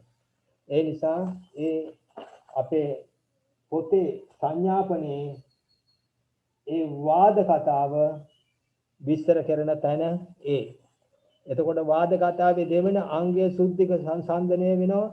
එතකොට තනිකරම දැන් සුද්ධික සංසන්දනය විස්තර කරන ආකාරය බලන්න කරුණා කළා. සුද්ධික සංසන්දනය මම විස්තර කරලා තියෙනවා. මේ අපි මේව ඉස්සරහට එකින් එක විග්‍රහ කරගෙන යනකොට අහුවෙයි. එතකොට මේ සුද්ධික සංසන්දනය කියන්නේ අත් වශයෙන්ම සුද්ධික සංසන්දනය වදාය තනිකරම. එතකොට සුද්ධික සංසන්දනය සැසඳීම වෙනම තනිකර සැසඳීම ඒ ධර්ම පුද්ගලයා සමග ගැළපීම ස්කන්ධ ආයතන ධාතු 18 ඉන්ද්‍රිය 22 ආදී සියලු ධර්ම සමග සැසඳීම මෙහිදී විශේෂයි. මේදී සත්‍ය කට්ට හතරම අදාළ වෙනවා. ඒ සත්‍ය කට්ට හතරම ඒ සුද්ධික සංසන්දන. සුද්ධික සංසන්දන කියුවෙන් පස්සේ කාලු කල බලන්න 43 වෙනි පිටුව 42 වෙනි පිටුව. ඒකේ සුද්ධික ඒ අතුලත තියෙන ධර්ම සියල්ලම මේ ස්කන්ධ ආයතන ධාතු ඉන්ද්‍රිය වශයෙන් විස්තර කරන ආකාරය සුද්ධික සංසන්දනයේ මෙහිදී විශේෂයි. මෙහිදී සත්‍ය කට්ට හතරටම අදාළ වන අතර උපමා අතර සම්මුති පරමාර්ථ සංසන්දනය කරමින් සකස් වී ඇත. පුද්ගල කතාවට අමතරව පරිහානි කතා, ධම්මචර්ය කතා, පරිඋපහාර කතා, අන්තරාභව කතා ආදී විශේෂ වශයෙන් විග්‍රහ කෙරෙන ධර්ම දෙස විශේෂයෙන්ම අවධානය යොමු කරන්න කියලා මම ඉල්ලනවා. ඕපම්ම සංසන්දනය ඊළඟට කරුණා කරලා තියන්නේ ඕපම්ම දැන් අර සත්‍ය කට්ට 18 කරුණු 18ක් අපි කිව්වා. ඒකේ විස්තර කරන ආකාරය කරුණු 18 විස්තර කරන පුද්ගල කතාවේ කරුණු 18කට බෙදුවා. මෙන්න ඕපම්ම කියලා කියන්නේ මේ මොනවද උපමා සන්දීම් ආදීන් විග්‍රහ කරනවා. රූපය පුද්ගලයාද, වේදනාව පුද්ගලයාද, සංඥාව පුද්ගලයාද, සංකාර පුද්ගලයාද, චක්කායතන ධම්මායතන පුද්ගලයාද, ඉන්ද්‍රිය වශයෙන් පුද්ගලයා දක්නා ලැබේද ඔහු වශයෙන් විස්තර කරනවා. ඊට පස්සේ විස්තර කරනවා. ඒකෙම තියෙනවා තවත් එකක් චතුක්ඛණය විස්තර කරන ආකාරයක් චතුක්ඛණය සංසන්දන. ඒකත් ඒ සමානම චතුක්ඛණය සංසන්දනයේ තියෙන චතුක්ක පහක් ගැනම අවධානය කරන විද පුද්ගලයා බින්දින්නේ නැත. ශාස්ත්‍රවාදය අඤ්ඤතාවීන්ද්‍රිය පුද්ගලයා වේද යන්න විග්‍රහ කරනවා. ලක්ෂණ යුක්ති කතාවත් ඒ වගේම ලකුණු යෙදීම අදහස් කරනවා. ලක්ෂණ යුක්ති කතාව කරුණා කරන බලන්නේ තෙන්දී විස්තර කරනවා. චතුක්ඛණය 75 වෙනි පිටුව. ඊට පස්සේ ලක්ෂණ යුක්ති කතාව 77 76 ඒ විස්තර කරන ලක්ෂණ යුක්තිය කියලා කියන්නේ ලකුණු යෙදීම් අදහස් කරනවා. පුද්ගලයා සප්‍රත්‍ය වේද, පුද්ගලයා අප්‍රත්‍ය වේද, පුද්ගලයා සංකතද, පුද්ගලයා අසංකතද ආදී වශයෙන් වෙනස් කිරීමක් තියෙනවද? එහාට මෙහාට වෙනස් වෙනවද? වෙනස් නොවනවද? මේ ආකාරයෙන් බෙදෙන ක්‍රමයක් විස්තර කරනවා. ඊට පස්සේ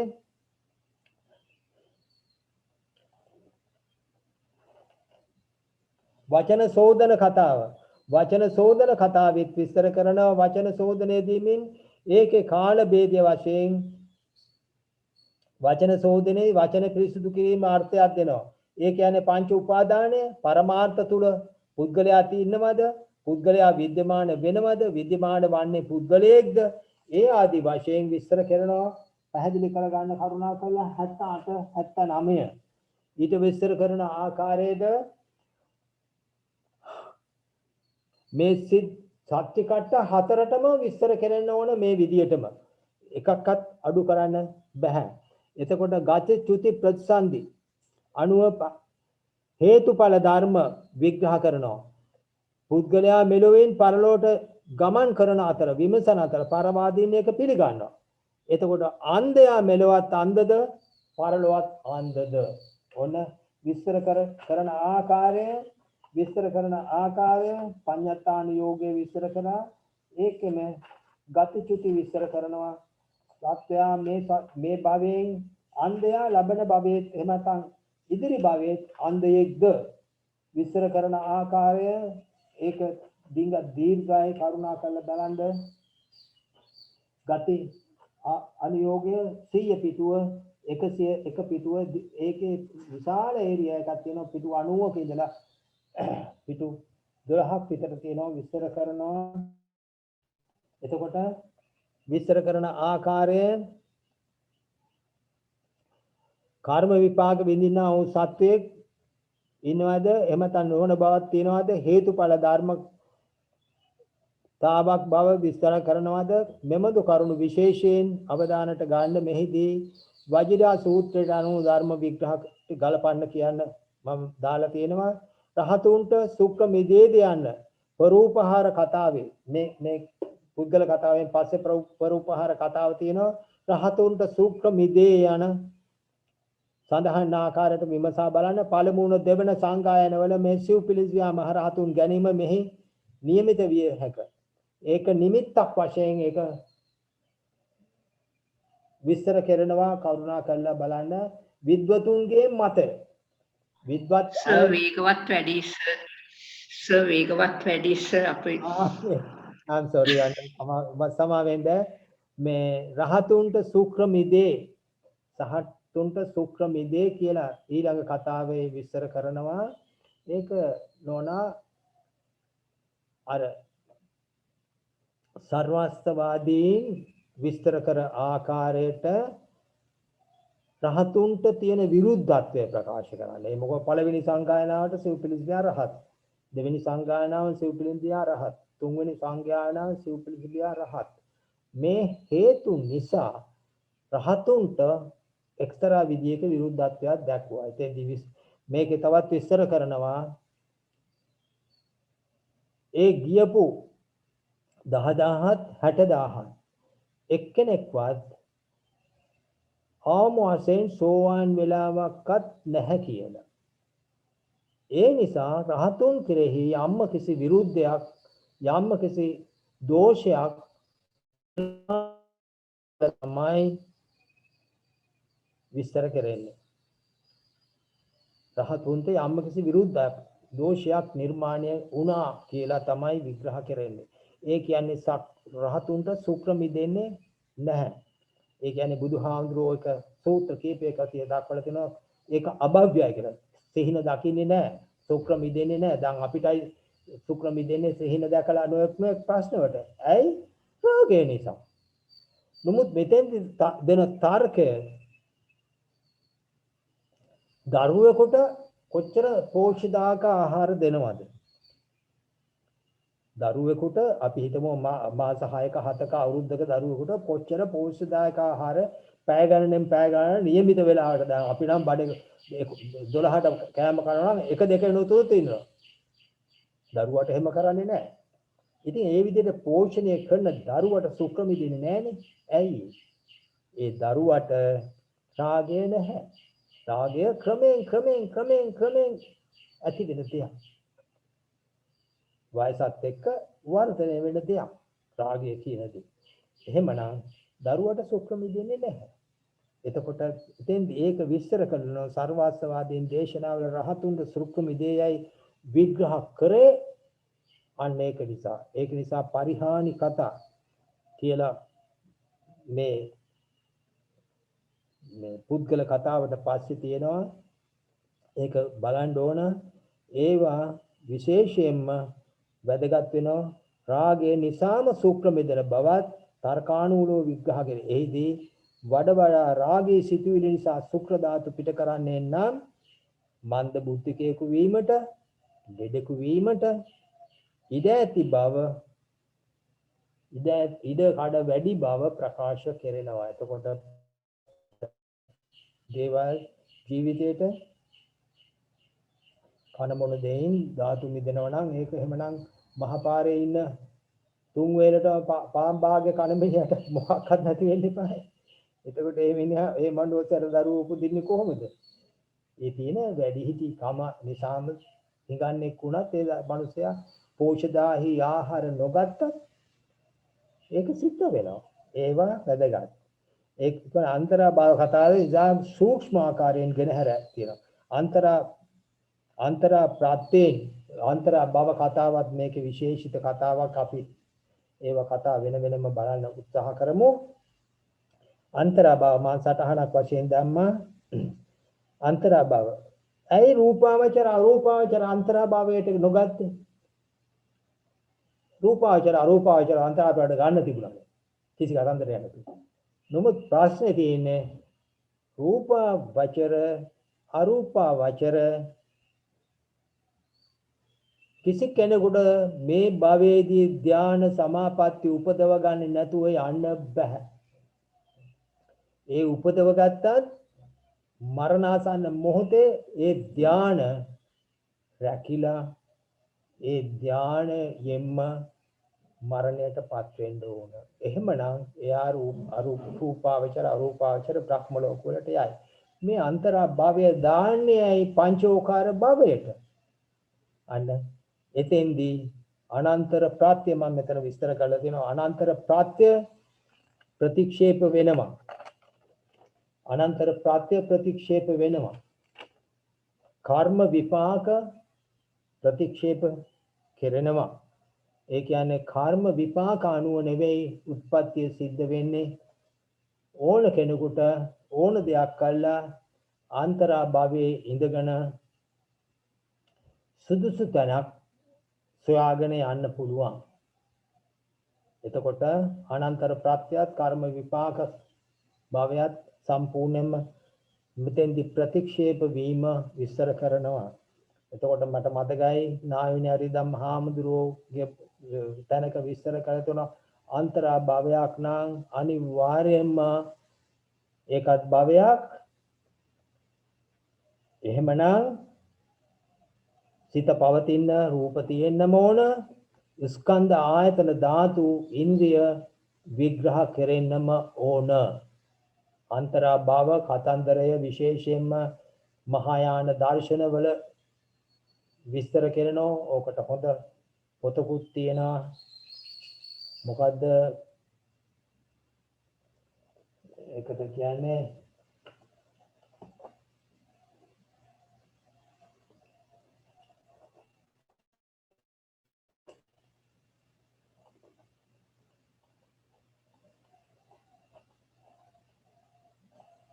අන්තරා භවයට මට ගිය සතියේ මම මතක් කරා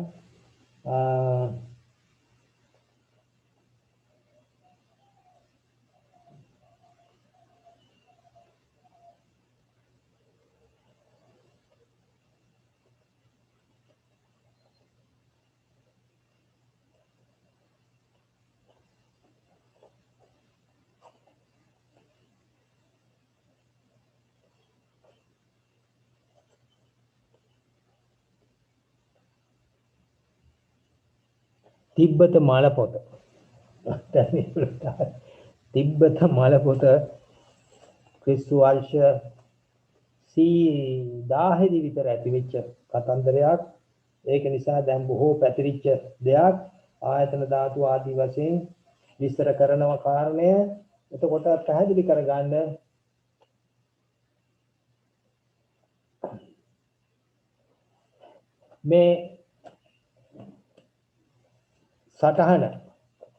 මේ සටහන විශේෂයෙන්ම හැදුවේ මේ සංඥාපනයටත් එකතු කළා අපේ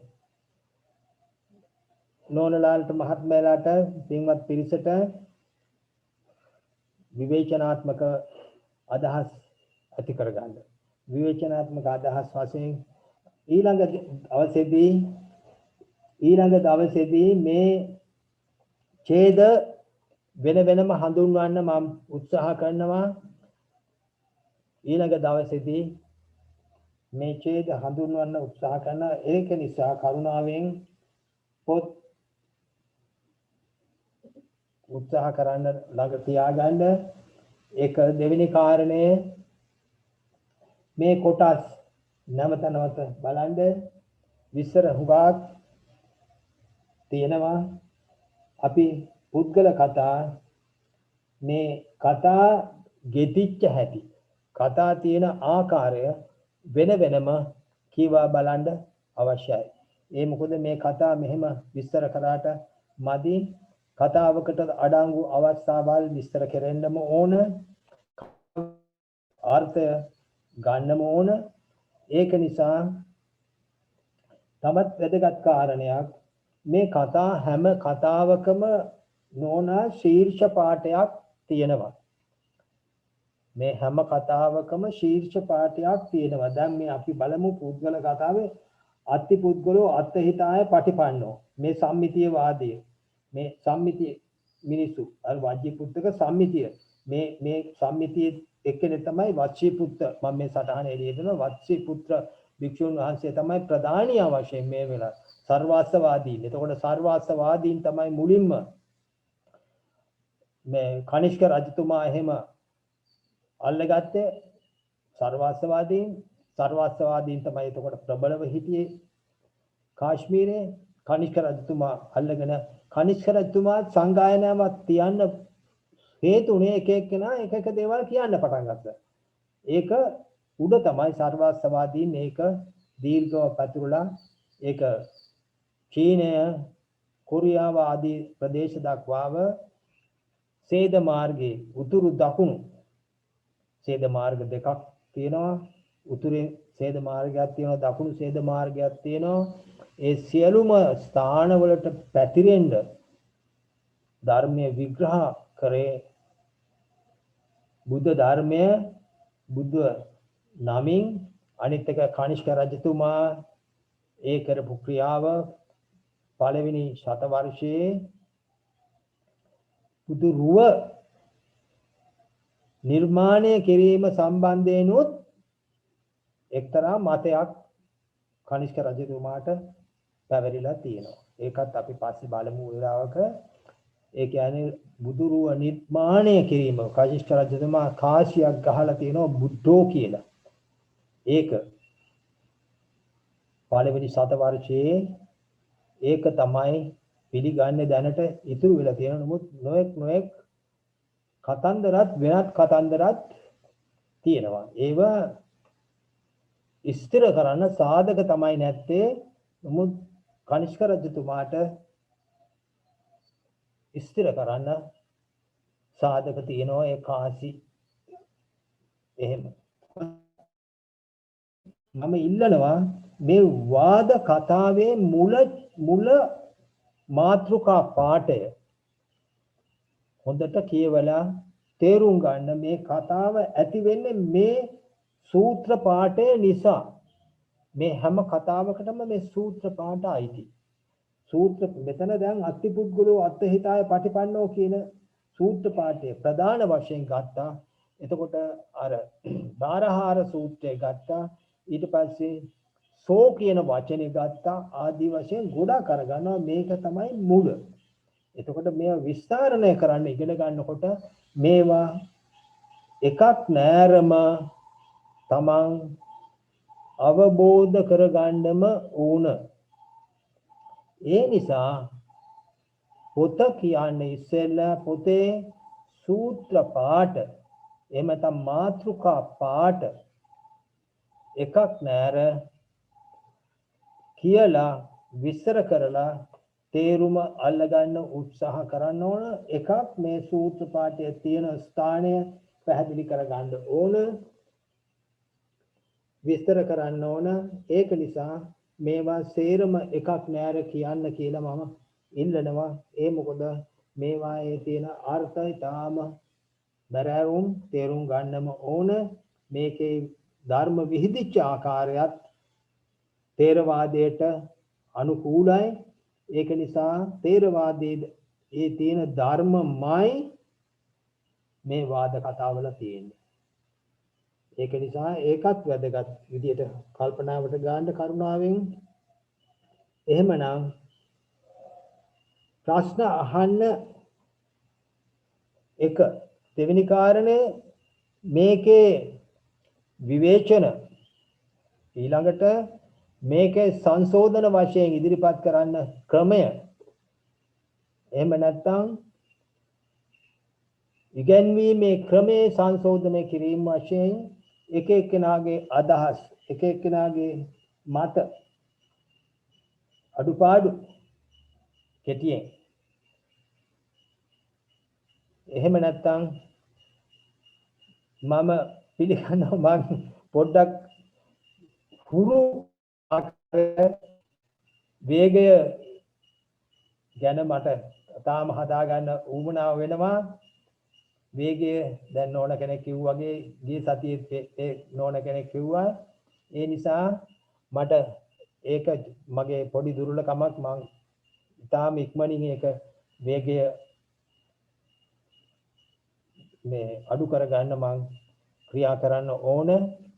ඒක නිසා කරුණාවෙන් ඒ වගේ දේවල් සම්බන්ධයෙන් තියෙන විවේචන වශයෙන් ඔය කට්ටියගේ අදහස් ඉදිරිපත් කරන්න.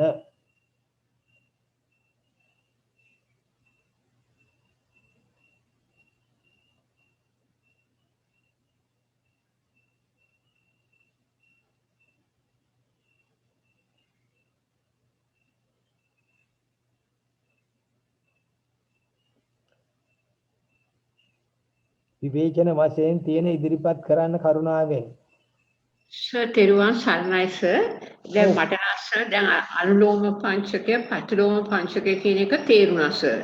ඊට පස්සේ තව තියෙනවානේ සර් පටිකම්ම චතුස්කේ නිග්ඝාස උපනාය චතුස්කේ නිගමන චතුස්කේ අන්න ඒවා මොකක් නිසා ඒ වගේ දැන් පටිකම්ම චතුස්කේ නිග්ඝාස චතුස්කේ උපනාය චතුස්කේ නිගමන චතුස්කේ එහෙම චතුස්කේ මොකක් නිසාද කියලා ඒක සර්ගේ නෝට් එකේ තියෙනවා. අපිට ඒ ඉස්සර තේරුම් ගත්තරම් අපිට ඒක කියවලා තේරුම් ගන්න පුළුවන් සර්. අන්න ඒක පිළිබඳව සර් ඒ චතුස්ක ගැන කියනොත් අපිට ටිකක් චතුස්කයක් කරා සර් ඒක. අනුලෝම පච්චනීක කියන පටිකම්ම කියන අපි උදාහරණයක් දැන් නෝනක් ප්‍රශ්න කළා. අපි බලන්න පටිකම්ම කියන්නේ බලන්න. පටිකම්ම කියන එකේ තේරුම ප්‍රතිකර්ම. ඔව් පටිකම්ම කියන්නේ ප්‍රතිකර්ම. හරි. බයි පටිකම්ම කියන්නේ ප්‍රතිකර්ම. දැන් මෙතන විස්තර කරලා තියෙනවා. මෙතන තියෙනවා පටිකම්ම කියලා විස්තර කරලා තියෙනවා මේ තියෙන්නේ මේකයි කියලා. එතකොට මේ තියෙන්නේ මේකයි කියලා විස්තර කරලා තියෙනවා. එතකොට ඇයි මෙතෙන්දී අනුලෝම පංචය පටිකම්ම චතුස්කය එතකොට පටිකම්ම සහවාදීන්ටත් අයිති නේද? පරවාදීන්ටත් අයිති නේද? දෙන්න ඒගොල්ලන්ටම අයිති ඒක. ඇයි බලන්න දැන් ඇයි සහවාදීන් විතරද ප්‍රශ්න කරන්නේ? සහවාදීන් ප්‍රශ්න කරනවා. හරියට හරි. එහෙනම් සහවාදීනුත් ප්‍රශ්න කරනවා පරවාදීනුත් ප්‍රශ්න කරනවා. සහවාදීන් ප්‍රශ්න කළා පරවාදීන් ටිකන මේ ප්‍රතිකර්මය කර ගන්න.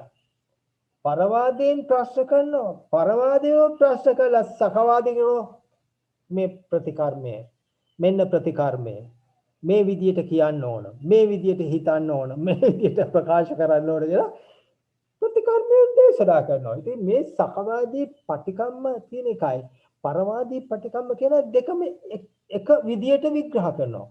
හේතුව ප්‍රශ්න නගන්නේ සහවාදීන් විතරක් නොවේ. පරවාදීනොත් ප්‍රශ්න කරනවා. පරවාදීන් ඉගෙන ගත්ත හැටියට පරවාදීන් පිළිගත්ත හැටියට පරවාදීනොත් ප්‍රශ්න කරනවා. ඒකයි මේකේ තේරුම. දැන් මෙතන තියෙනවා අනුලෝම පච්චනීක අනුලෝම පංචකය අනුලෝම පච්චනීක පංචකය කියලා දෙක ඇතුලේ තියෙනවා. එතකොට හරියටම පැහැදිලි. ඒතකොට නිග්‍රහ පරවාදීන්ට විතරද නිග්‍රහය? එතන චතුස්කය කියන්නේ ඒකේතර කේවල සම්බද්ද සම්බදා සම්බද ඒක ඒ හතරයි. චතුස්කය කියලා ගන්නෙ මෙතන තියෙන ඡේද නෝනා. එතකොට දැන් මෙතන නිග්‍රහ කරන්නේ සකවාදීන් පරවාදීන්ටත් නිග්‍රහ කරනවා. මම නිග්‍රහ 8ක් පෙන්නවා මේ කෙටි විස්තරයෙන්. එතකොට පරවාදීනුත් සකවාදීන්ට නිග්‍රහ කරනවා. එතකොට නිග්‍රහ දෙපැත්තටම අයිති. ඉතින් උපනයනත් ඒ වගේම දෙපැත්ත තීරණය මෙහෙම කරන්න කියලා. නිගමනත් නෝනා සකවාදීන්ටත් නිගමනයිති පරවාදීන්ටත් නිගමනයිති. හේතුව ඒගොල්ලන් එතකොට කතාව අවසාන වෙනවා. ඊට පස්සේ ඊළඟ කතාවට යනවා. ඊළඟ ප්‍රශ්න නගනවා. එතකොට මේකෙන් තමයි ඒ කොටස අදාළ ප්‍රශ්නය සමාප්තියට පත් වෙන්නේ. මේක තමයි මේ හැම ඒක තමයි මම කිව්වේ අර ඡේද තුනක් මම පෙන්නලා කිව්වේ ඒතර මොකක්වත් නැහැ කියලා පැහැදිලි කරා. මට මතක හැටියට 61 62 63 ඒ ඡේද මම පෙන්නලා කිව්වේ ඒකේ කිසි දෙයක් කියවෙන්නේ නැහැ. තපනා ආරෝපණා මේ නිග්‍රහ කිසි දෙයක් නැහැ. නමුත් අපි එතන ඒ තියෙන ඡේදයේ ප්‍රශ්න අනුව ඉස්සෙල්ලා ප්‍රශ්න නගාපු දැන් අපි නෝනා පැහැදිලි පෙය්‍යාලම් පුරවන ක්‍රමය අපි දන්න ඕනේ. එහෙනම් දැන් මුල දීපු ඡේද දීපු ආකාරයට මෙතෙන්ට ප්‍රශ්න ටික දාන්න ඕන. උත්තර ටිකත් ඒට අනුව දාන්න ඕන. දාලා ඒ ගැටලුව සම්පූර්ණ කරන්න ඕන. පෙය්‍යාලම් මෙතන කියලා තියෙනවනේ නෝනා. පුද්ගල කතාව විතරයි හරියට විස්තර කරන්නේ. අනිත් කතා එකක්වත් හරියට විස්තර කරන්නේ නැහැ. පෙය්‍යාල මුඛයෙන් දේශ කතාවේ මාතෘකාව පාට විතරයි විස්තර කරන්නේ. නමුත් කතාව අපි ගොඩනගා ගන්න ඕනමයි. ඒ ගොඩනගා ගැනීමේදී අපිට මේ එකක්වත් නිග්‍රහ උපනයන නිගමන ඒවා එකක්වත් පටිකම්ම එකක්වත් එතන නැහැ කියලා ඉවත් කරන්න බෑ. දැන් එතකොට මේකේ කොටස් තුනක් තියෙන මේ කතාවත්තුව තවත් මේ හා සමාන පොත් දෙකක් තුනක් වෙයි. මේක පෙය්‍යාලමෙන් තියෙන්නේ. එහෙනම් හැම කතාවකම පටිකම්ම නිග්‍රහ උපනයන නිගමන කියන ආර්ථ එකතු කළා ඒවට අදාළ විදියට ඡේද අවසන් කරලා ඊළඟ කතාවට යා යුතුයි. ඒක නිසා මේවා ඉවත් කරන්න බැහැ නෝනා. අපිට උදාහරණයක් දීලා තියෙනවා පුද්ගල කතාව අනුසාරයෙන් ඒ කතා ගොඩනගාපු අනුසාරයෙන් සියලුම කතා ඒ ආකාරයෙන් ගොඩනගා ගන්න ඕන කියලා. අපිට ඒකේ හුරු පුරුද්ද තියෙනවා. කතාවත්තු වලට ඉස්සෙල්ලා මාතිකා වගේ දේවල් වලදී විභංගේ හැම මාතිකා පෙය්‍යාලම් වලින් දාලා තියෙනවා. අපි ඒ මාතිකා පෙය්‍යාලම් සාමාන්‍යයෙන් දුක ගොඩේ මාතිකාවකට පෙය්‍යාලම් 6ක් වගේ තියෙනවා. ඒ 6ම අපි අතින් ඉස්සෙල්ලා තියෙන මාතිකාවත් දිහා බල ගොඩනගා ගන්න ඕන. ඒ හා සමානමයි. එහෙමනම් ඒක වැදගත්.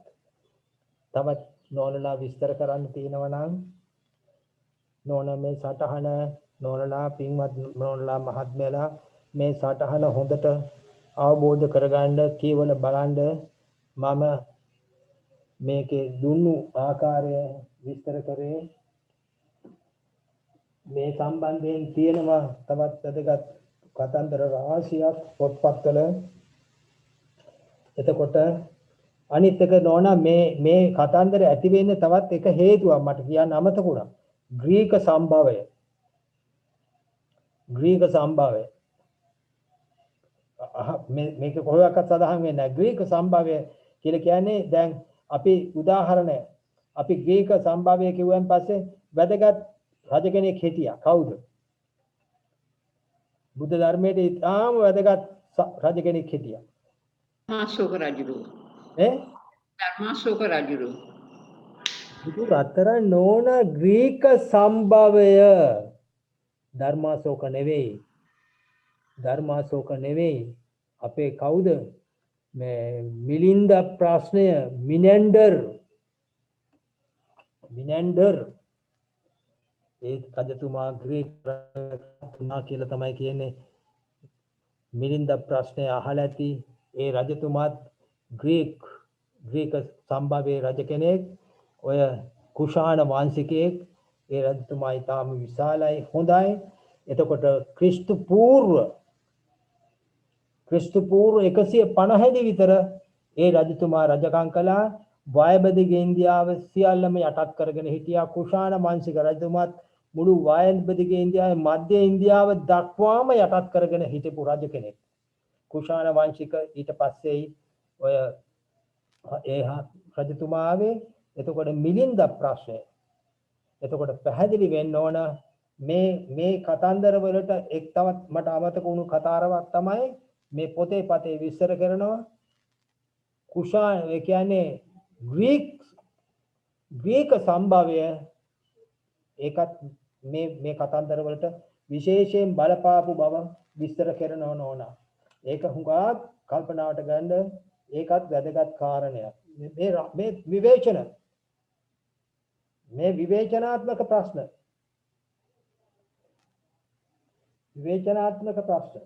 ඒකටයි මම මේ ඔකට යොමුනේ. මිලිඳු නාගසේන ප්‍රශ්නේ වැදගත්ම. ඒ කියන්නේ ඒගොල්ලන් සොක්‍රටිස් වාද ක්‍රමයේ ආభాෂය ලබාපු ඒකන මිලිඳු නාගසේන හාමුදුරුවෝ එපා වෙනකම් ප්‍රශ්න අහුවානේ.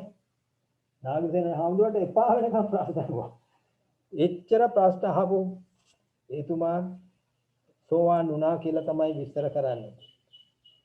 එතකොට අත්ති පුද්ගලෝ අත්හිතාය පටිපන්නෝ ඒක පුද්ගලෝ uppajjamaano uppajjati බහුජන හිතාය බහුජන සුඛාය ලෝකානුපන් ඒ වචනයෙන් විස්තර කරනවා. ඒකට විශේෂයෙන්ම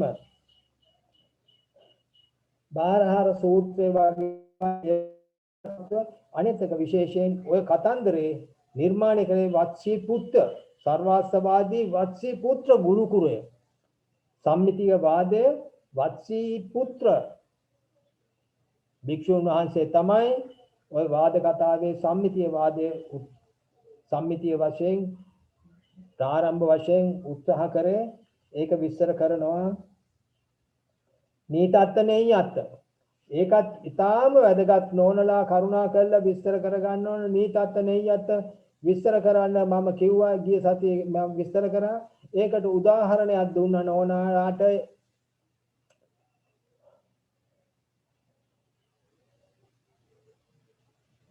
ධම්මපදයේ 294 වගේ මට මතක. නීතත්ත නෙය්‍යත්ත. නීතත්ත කියන්නේ ඍජු අදහස. නෙය්‍යත්ත කියන්නේ වක්‍ර අදහස. දැන් අවිද්‍යා පත්‍ය සංඛාර කිව්වොත් කෙලින්ම. එතකොට මාතා පිතා හන්ත්වා කිව්වොත් අන්න වක්‍ර අදහස. ඒවත් මේ වගේ කතාවත්ව සම්පාදනය වෙන්න හේතු වුණා කියලා විස්තර කරනවා. කතාවත්ව සම්පාදනය වෙන්න හේතු වුණා කියලා විස්තර කරනවා. ඒකත් ඊටාම වැදගත්. මේ බාහිර දේවල් මම මේ කිව්වේ ඒව හොඳටම කල්පනාවට ගන්න ඕන. එතකොට සර්වාස්තවාදී සියල්ලම තියෙනවා. සර්වාස්තවාදී සර්ව හැමදේම තියෙනවා. එතකොට සෞත්‍රාන්තික සාර්වශනික ඒකත් විස්තර කරනවා. මාධ්‍යමික සර්ව ශූන්‍ය මාධ්‍යමික කියන්නේ මතක තියාගන්න මහායාන යෝගාචාර විඥානවාදය කියන්නේ මහායාන. ඒව පැහැදිලි කරගන්න.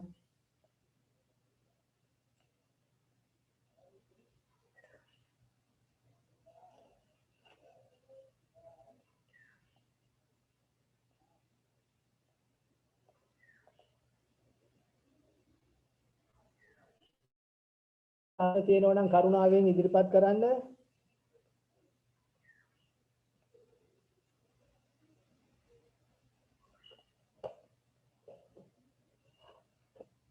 තව ප්‍රශ්න තියෙනවා නම් ඉදිරිපත් කරන්න. එහෙමනම් කරුණා කරලා හැමෝටම මේ අපේ අමිතා දුව මේ සටහන ඔය කට්ටියට එව්වා. නැති කෙනෙක් ඉන්නෝ නම් කියන්න. අනිත් කාරණේ දැන් එහෙමනම් වෙනත් අදහස් නැත්තම් ඊළඟ සතියේට අපි මේ කතාවල් ගැන වෙන වෙනම බලන්න ඕන. දැන් මේ හැඳින්වීම ඇති කියලා මට හිතෙනවා.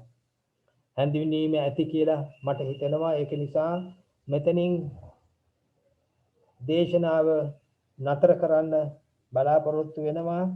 අපි දෙයයන්ට පින් දෙමු.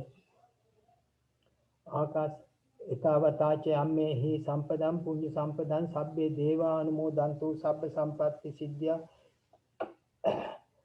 සබ්බේ භූතා අනුමෝදන්තු සබ්බ සම්පatti සිද්ධා සබ්බේ සත්තා අනුමෝදන්තු සබ්බ සම්පatti සිද්ධා ආකාශට්ටාට බුම්මට්ටා දේවානාගා මහිචිකා පුඤ්ඤන්තං අනුමෝදිත්වා තිරං කක්ඛන්තු ලෝක සම්බුද්ධ දේශනා ලෝක සම්බුද්ධ ශාසනං තිරං කක්ඛන්තු ලෝක සම්බුද්ධ ශාසනං තිරං කක්ඛන්තු මම් පරන්ති ඉදම්මේ ඥාතිනං හෝතු සුගතා හොන්තු ඥාතයෝ ඉදම්මේ ඥාතිනං හෝතු සුගතා හොන්තු ඥාතයෝ ඉදම්මේ ඥාතිනං හෝතු සුගතා හොන්තු ඥාතයෝ හැමදෙනාටම දීර්ඝායුෂ නිරෝග සම්පත් ප්‍රාර්ථනා කරනවා. ප්‍රාර්ථනීය බෝධියකින් නිර්වාණ සම්පත්තිය ළඟා කරගන්නයි ප්‍රාර්ථනා කරනවා. එසේම විද්‍යාරත්න මහත්මයා අමිතා දුව දෙනාටම දීර්ඝායුෂ නිරෝග සම්පත් ප්‍රාර්ථනා කරනවා. විශේෂයෙන් ප්‍රාර්ථනීය බෝධියකින් නිර්වාණ සම්පත්තියක් කරගන්නයි ප්‍රාර්ථනා කරනවා. දෙන්න ගොඩාක් උත්සාහ කරා උද්දාග විශේෂනාත් වෙනවන්නේ දෙයි හැමෝටම යම් කිසි ගැටලුවක් ප්‍රශ්නයක් තියෙනවා නම් කරුණාවෙන් දැනුම් දෙන්න. තුන්වන්ගේම පිටයි. සරණයි තෙරුවන් සරණයි සර්. අත්මත්තරේ සරණයි සර්. තෙරුවන් සරණයි.